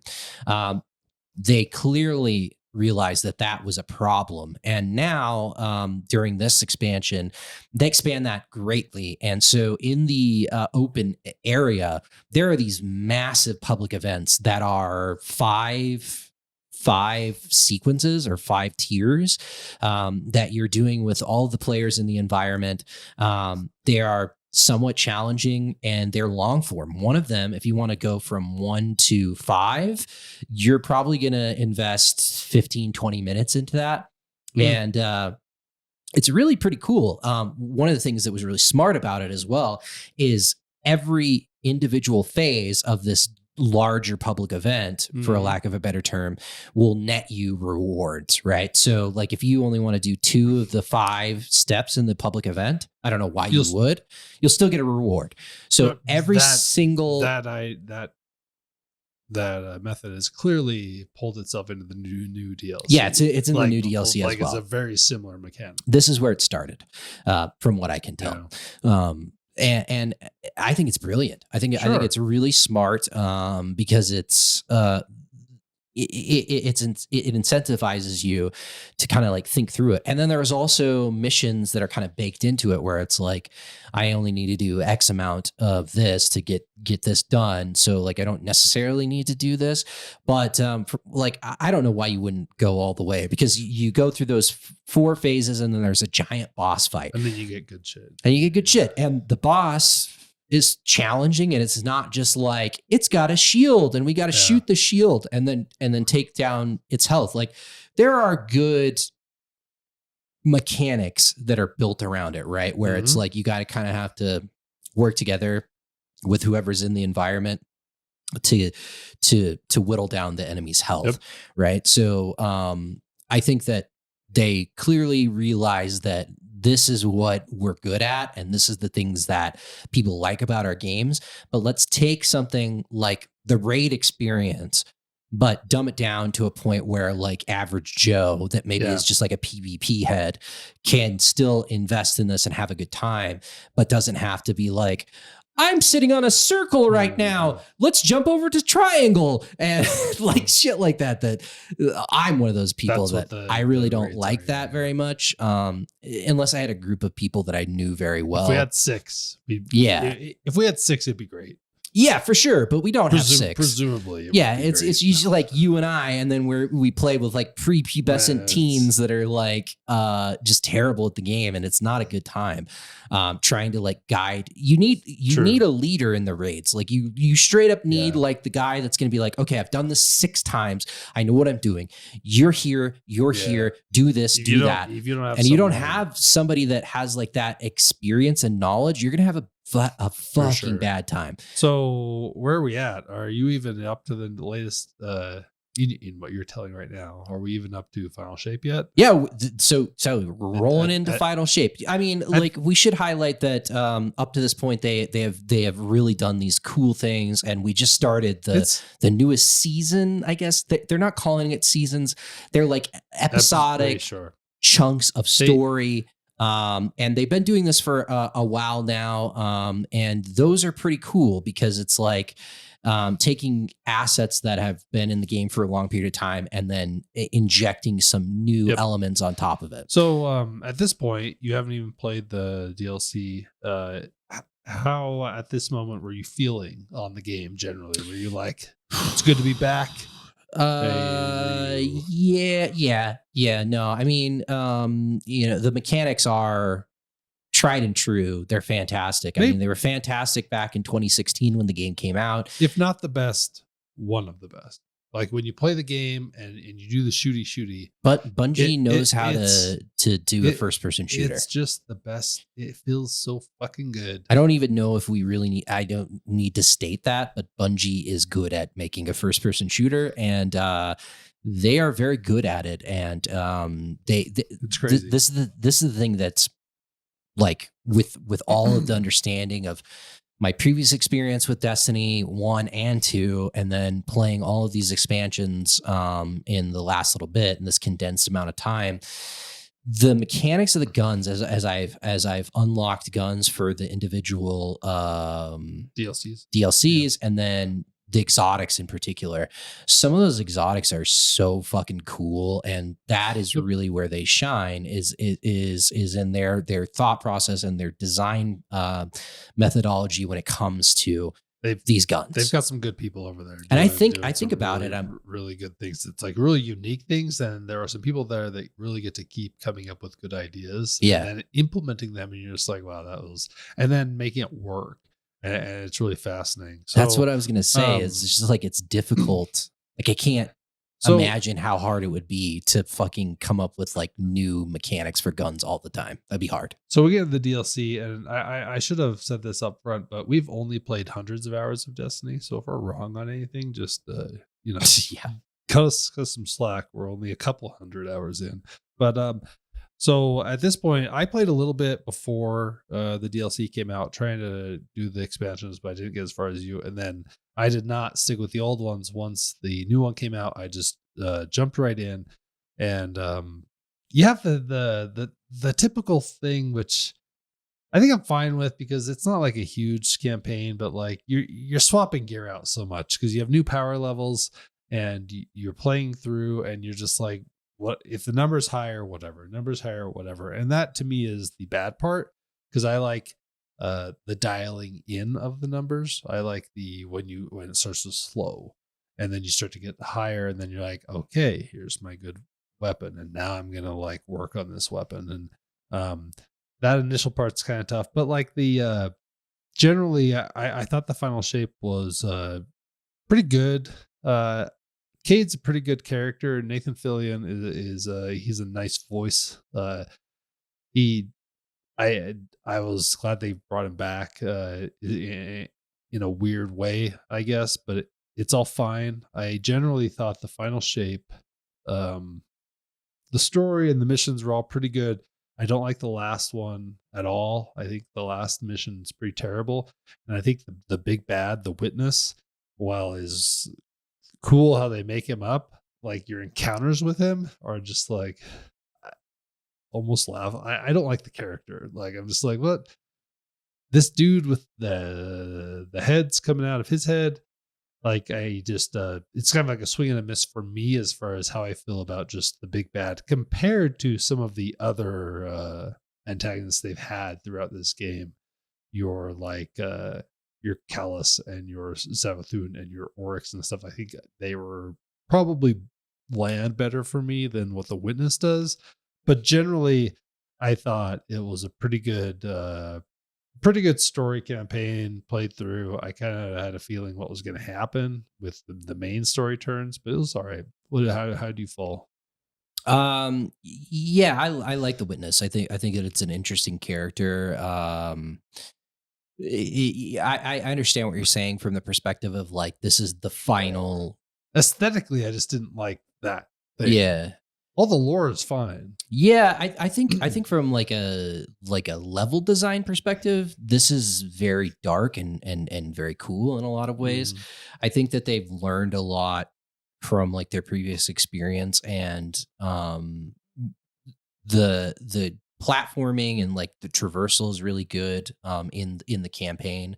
They bring a lot of what you said earlier where it's like mini raid mechanics. Yeah. As I was playing through it as someone who's been away from the game for years, I was like, this feels like some partial raid stuff. And and that's cool. And it was all easy. Like it wasn't too hard to do. Yeah, all of that's cool. I agree with you. They've definitely learned and it's a little bit more challenging, but still digestible. Yeah. And you can do it by yourself. But yeah, I don't know. I liked the overall experience of the campaign. I thought that it was pretty good. I thought that it was varied, like it was diverse, like you were doing different things per mission, I felt like, so it didn't feel monotonous or kind of drawn out. And yeah, like kind of putting a bow on this like arc of Destiny is kind of a cool prospect. It's not the end of Destiny, but it's absolutely the end of a massive story that they've potentially 10 years potentially been working to for 10 years. And when you deep dive into the lore, they did an okay job here of like really connecting a lot of these things. There is a 10-hour video on YouTube that I watched 2 hours of about the lore of Destiny. Wow. It's 10 hours and they go through the thick of it. And just in the 2 hours I watched, I was like, man, that's someone had some ideas. Like it wasn't all just like, all right, we need a brand new idea. Like, cause some of it layers on pretty well as far as just where these characters come. You're just like, holy shit, it's unbelievable. One of the things I wanted to note is as I was playing through this, we were texting back and forth and you're like, I'm done with the campaign. I'm like, I'm never going to be done with the campaign. And what happens in Destiny is sometimes you just don't really know what the fuck you're supposed to be doing.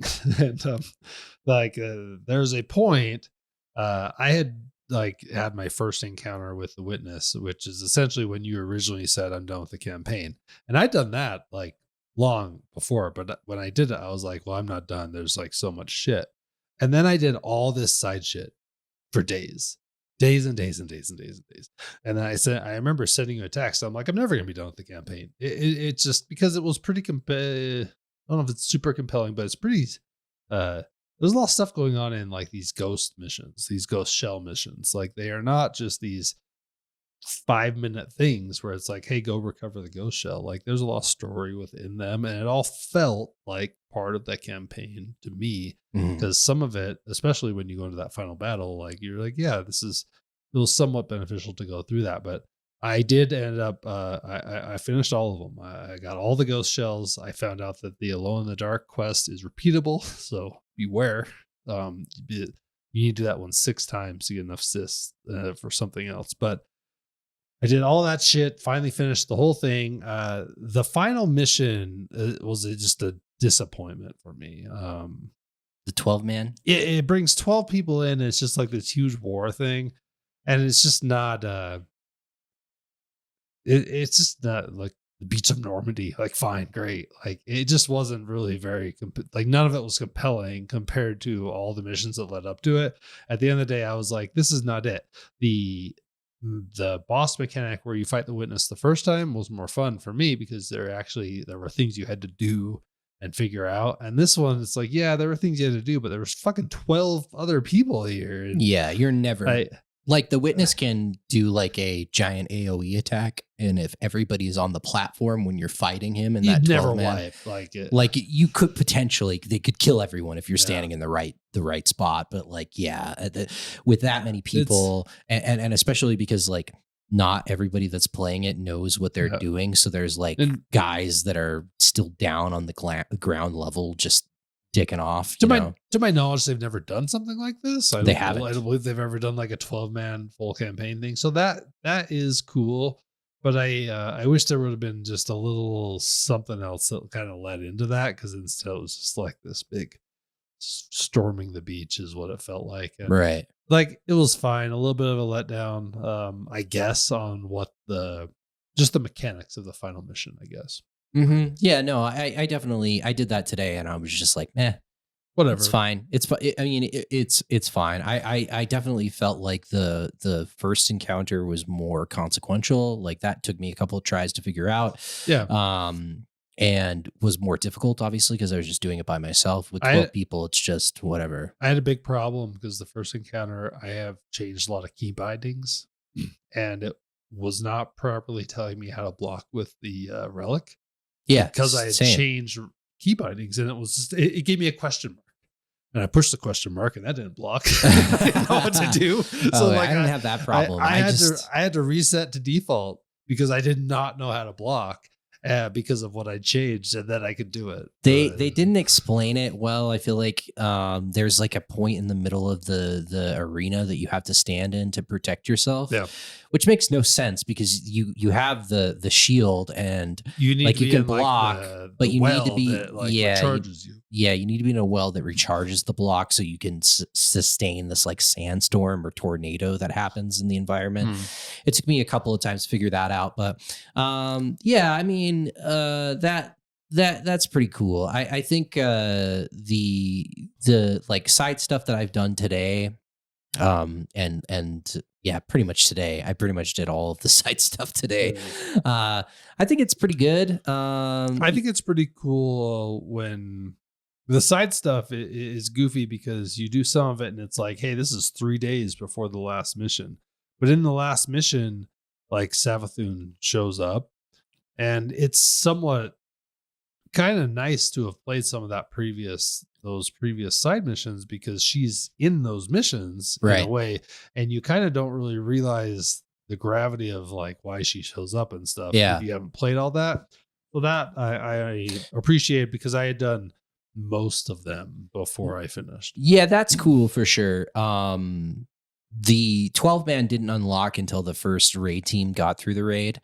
Okay. And so that's, if you watch the first like cinematic before you go into that mission, they explain that like Savala is like a team of, 6 went in and took out, weakened the Traveler. Oh, interesting. And that's, so the 12-man.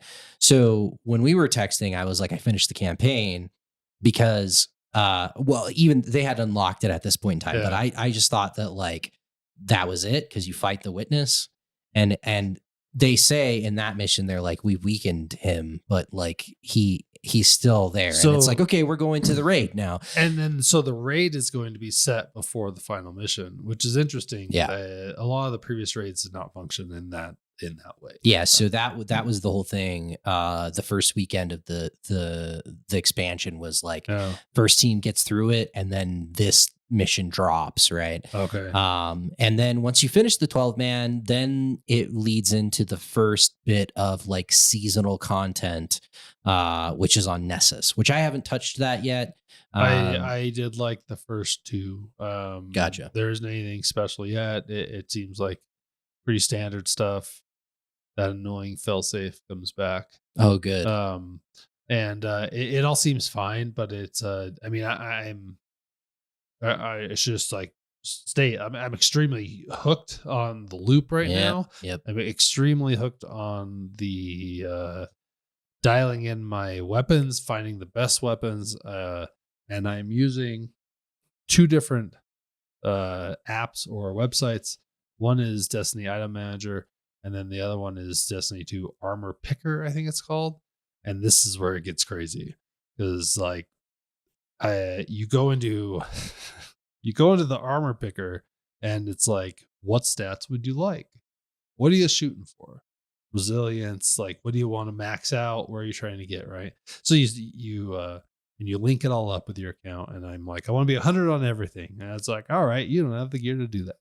Like, okay, I want to be 100 on resilience, and I want to be this high, and then lower ones. And then it's like, all right, here's the gear you need. Would you like me to copy that gear to Destiny Item Manager? And it's like, yes, I would. And then you go to Destiny Item Manager and you copy it, and it highlights it, and you pull it into your inventory, and you go back to Armor Picker, and you're like, what else do I have to do? And it's like, well, you need to upgrade this to Masterwork and do this. And I did all that, and I'm like, this is crazy. This is just not a thing. Like, this is normal. And also kind of weird that like navigating these stats within game is not even in the discussion. Like navigating the stats within the in-game client or the vault, where you're just like, you have 3 ways to sort and have 500. Like, it's not even like possible, but I think it's not possible because they're like, other people have already worked it out. Use those resources, which are very well done. And I mean, it's pretty great, but you have to have everything set up. I can bring weapons from my vault into my inventory in any mission. Like, that's pretty cool. Yeah, absolutely. There are also like quality of life. Like I think that you're right, but we shouldn't undersell like some of the quality of life things that Bungie themselves have done. Like, especially playing like the original Destiny 2 experience. Like, you can just get in your vault in orbit, right? Like these types of things are really good. And then, you know, the official companion app, while limited, like there are some really cool things that you can do in that as well. And like there are very few examples that I can think of video games doing that in the way that they have done it, right? Bounties, for instance. I mean, those are pretty important, especially if you want to level up your levels, your reputation with individual vendors.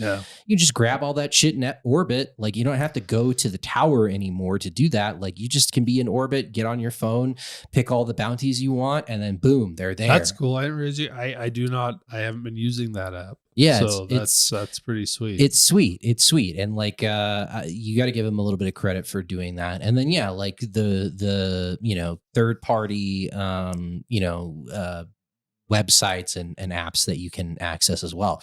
It's all good from that perspective, and just lowers the time. Like, you're already grinding a lot in this game, so the fact that you can just do all this stuff, it's kind of streamlined, is very nice. You can not play the game and figure out what gear you need to dismantle as far as dupes just in a browser. And you move it over to your inventory, and then you launch the game and you get rid of the shit. And that's nice to be able to do. Right. I think probably the last thing we need to talk about is some of the, I feel like the first time we talked about this was probably like 2 years ago. We talked about Destiny on the show. Yeah. And we were all very high on it. Yeah, we had a lot of fun. We did some pretty unique quests for maybe an exotic or something that had a unique way to access the quest. Yeah. And that was pretty fun. We were doing recluse grinds in PvP as well to get the recluse. And then like that, it was hilarious because I remember, it wasn't like the highest barrier for entry to get the recluse. It wasn't like you didn't have to go perfect in trials or anything like that, but it required you to play pretty well and win a decent amount and have perform well to get the recluse. And the recluse was like a really cool submachine gun at the time, very cool looking, and it was also a fucking beast in PvP in particular. And I was very stoked. I think out of the 3 of us that were doing it, I think I got it first because I was just like hopelessly fucking addicted to PvP. Yeah. And I remember just like sending it to you guys being like, I got it. And then I think both of you guys got it after that. And then I jumped in like before the final shape came out and fucking the first thing I got just as a random drop was a recluse. It's moved into the general pool. Yeah, it had a different skin and different. The PvP skin is very cool for the recluse, but that kind of puts into perspective for anybody that's played Destiny in, in a long time. But you and I went on a little excursion last weekend. Yeah, we did. And if you are a longtime fan of the show, and if you've ever heard us tell a story about when Jared dragged me into a division type situation, this is like part 2. This is like part 2 of that.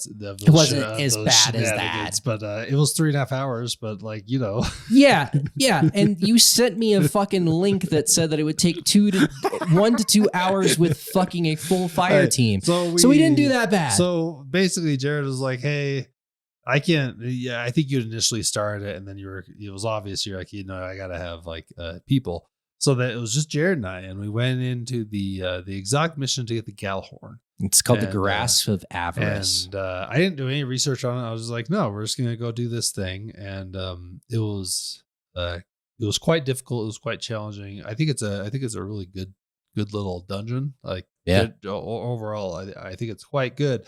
But it took us a lot of time. I have pretty fond memories about it. I thought it was a compelling and fun experience for you and I to work together to figure out what we needed to do with our damage output to get this thing done. Right. And it took a very long time. It's not that we wiped an enormous amount of times. It's a lot of it is that we weren't throwing out enough damage. It's just the two of us, and it took forever.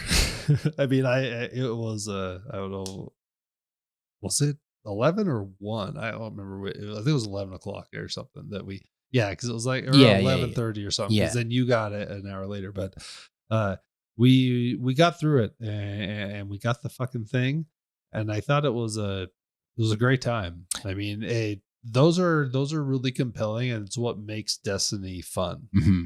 Yeah, so the dungeon thing is a very smart implementation of like raid mechanics that you can do with less than 6 people. And I agree. Like, it was really cool because we would get into a situation, we kind of had to figure out what we needed to do to be successful, right? And that, initially was just us fucking up and not kind of synergizing with one another and like playing as a team.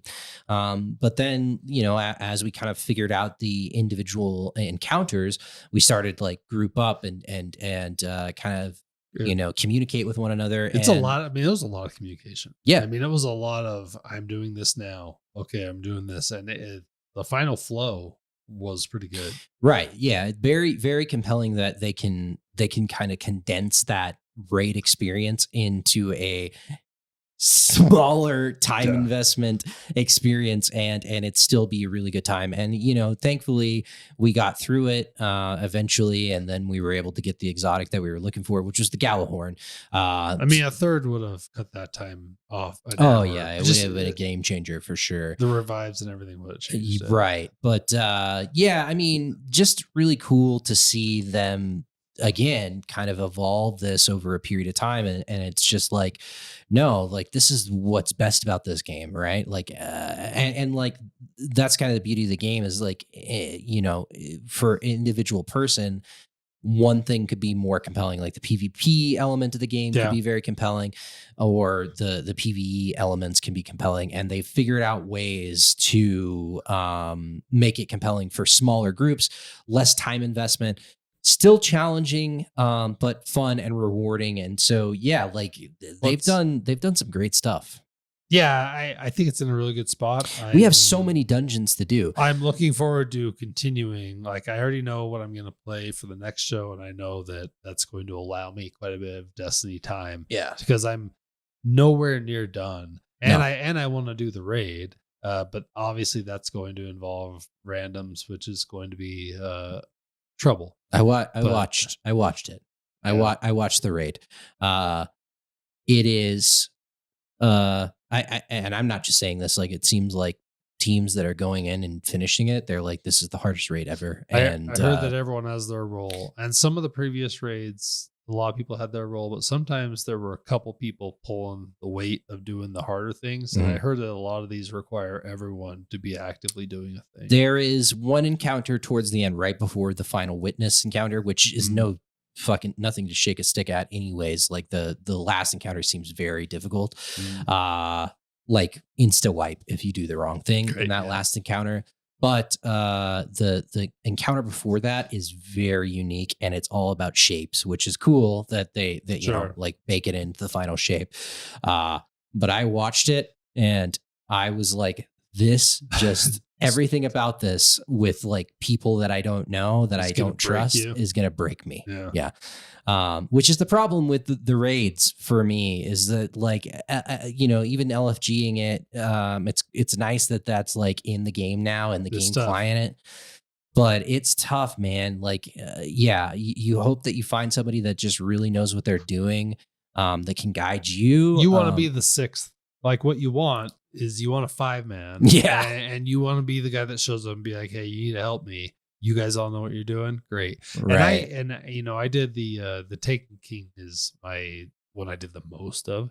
And I found people back then and I had good experiences, but it's kind of what drives me forward to future raids, where I'm just like, no, I want to try this because I remember really having a good time once I got through the awkward of I'm ruining this for everybody phase. Yeah. And that is a tough thing. The way that this encounter works in particular is like every guardian is like superimposed on these pedestals. So like what you're wearing is projected on these pedestals. Nice. And then you're going from like these portals, and you know, teams or certain parts of the team are in one area of this map, and then other people are out like calling things out.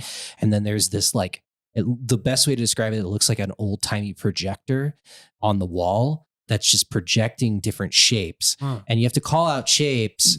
Right. But then that's at the beginning to like get the understanding of the mechanics down, but then shapes start combining and you start have to calling out like combined shapes. Right. Wild. And it seems like a lot, man. It seems like a fucking lot.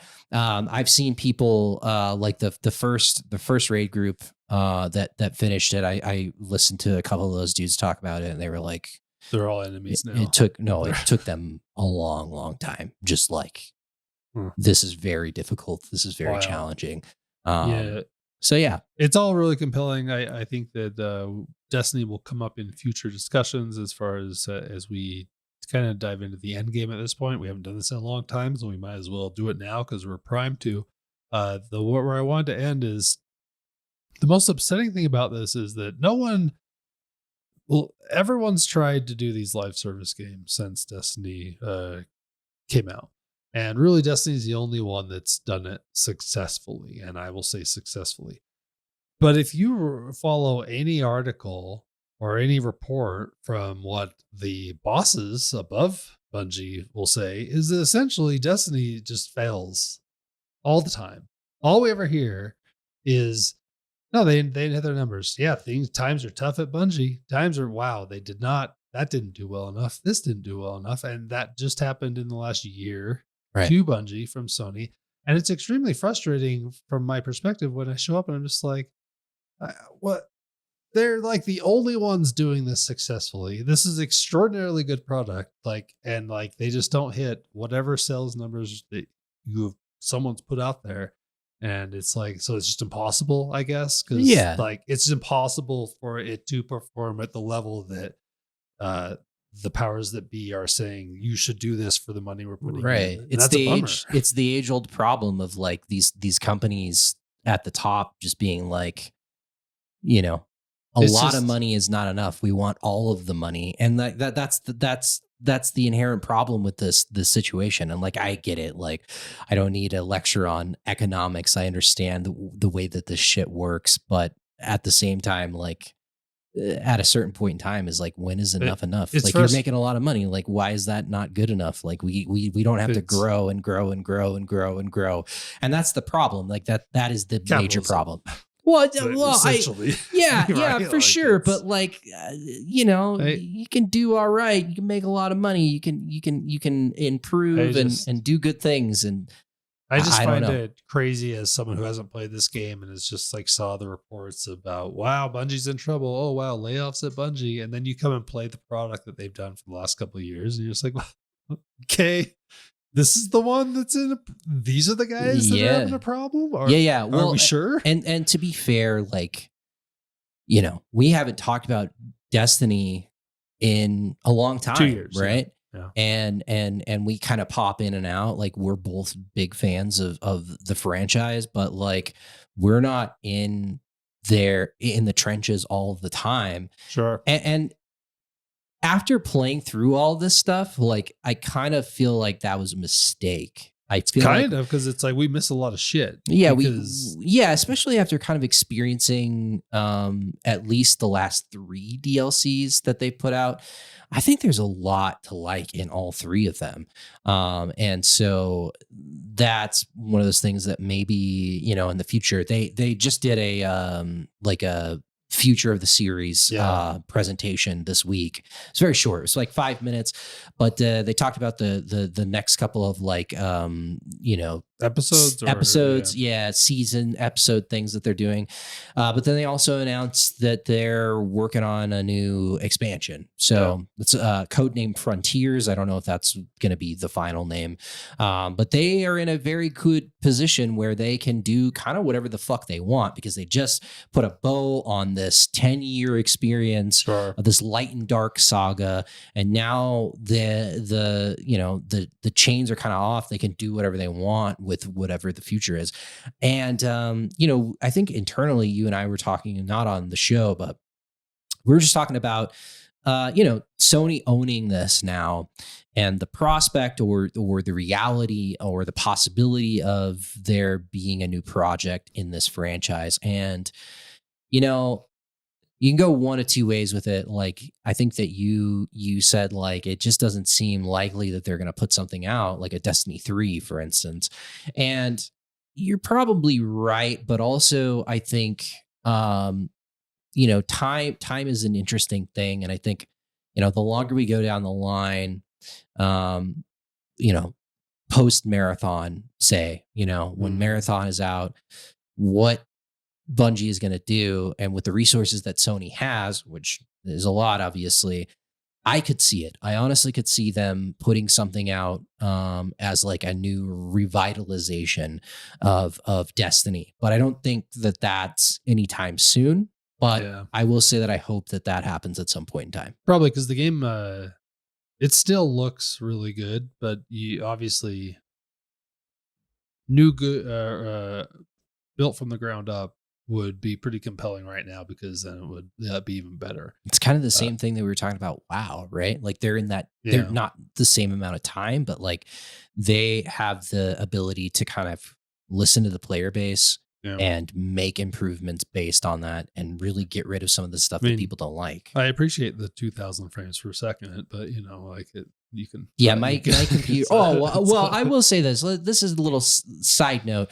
My computer on Destiny will freeze every 3 hours, like without fail. It just freezes. So like, hard lock. Yeah. Well, for like a couple of seconds, and then, or maybe more than a second, like a minute, it will hard lock. Like, I can't get out of Destiny. Wild. And then my computer will finally be like, oh yeah. You can still like get to your taskbar. But the game's done. The game's done. I've got to restart my computer every 3 hours around that period of time. And then so I did some research and found that this is like a common problem. So there's something going on the back end. Like, I've never had this problem on my PC. If that would have happened during our dungeon, I would have murdered you. Well, I would have been upset as well, but they have mitigated that. So you can just hop right in. And I've also noticed that they have made like internal checkpoints. The game doesn't really tell you that the game's checkpointing. Yeah, for sure. But I've crashed, like I just described, and then been like, fuck, I got to do this all over again. And then I'll go and launch the mission again. And it puts me right where I was at. Good. So, Well, I think our goal is to probably find some other missions to do, find some other dungeons and things that we can come back and say, yeah, this is pretty compelling. We have like 15. We have like 15 dungeons we haven't done. So. Well, hopefully our gear gets good so we can maybe move through them. But I'm like 19, almost 1970. I think the cap's 2000 right now. I want to say 65, 68, somewhere around there. Is where I was. So yeah, we're making our way. Long show, but it was a good time talking about Destiny. Absolutely. We need people to play Destiny with, so you should join the Discord. There should be a handy link within the show notes or in our bio on YouTube. Other than that, that's gonna do it, guys. Thank you for listening. Take it easy.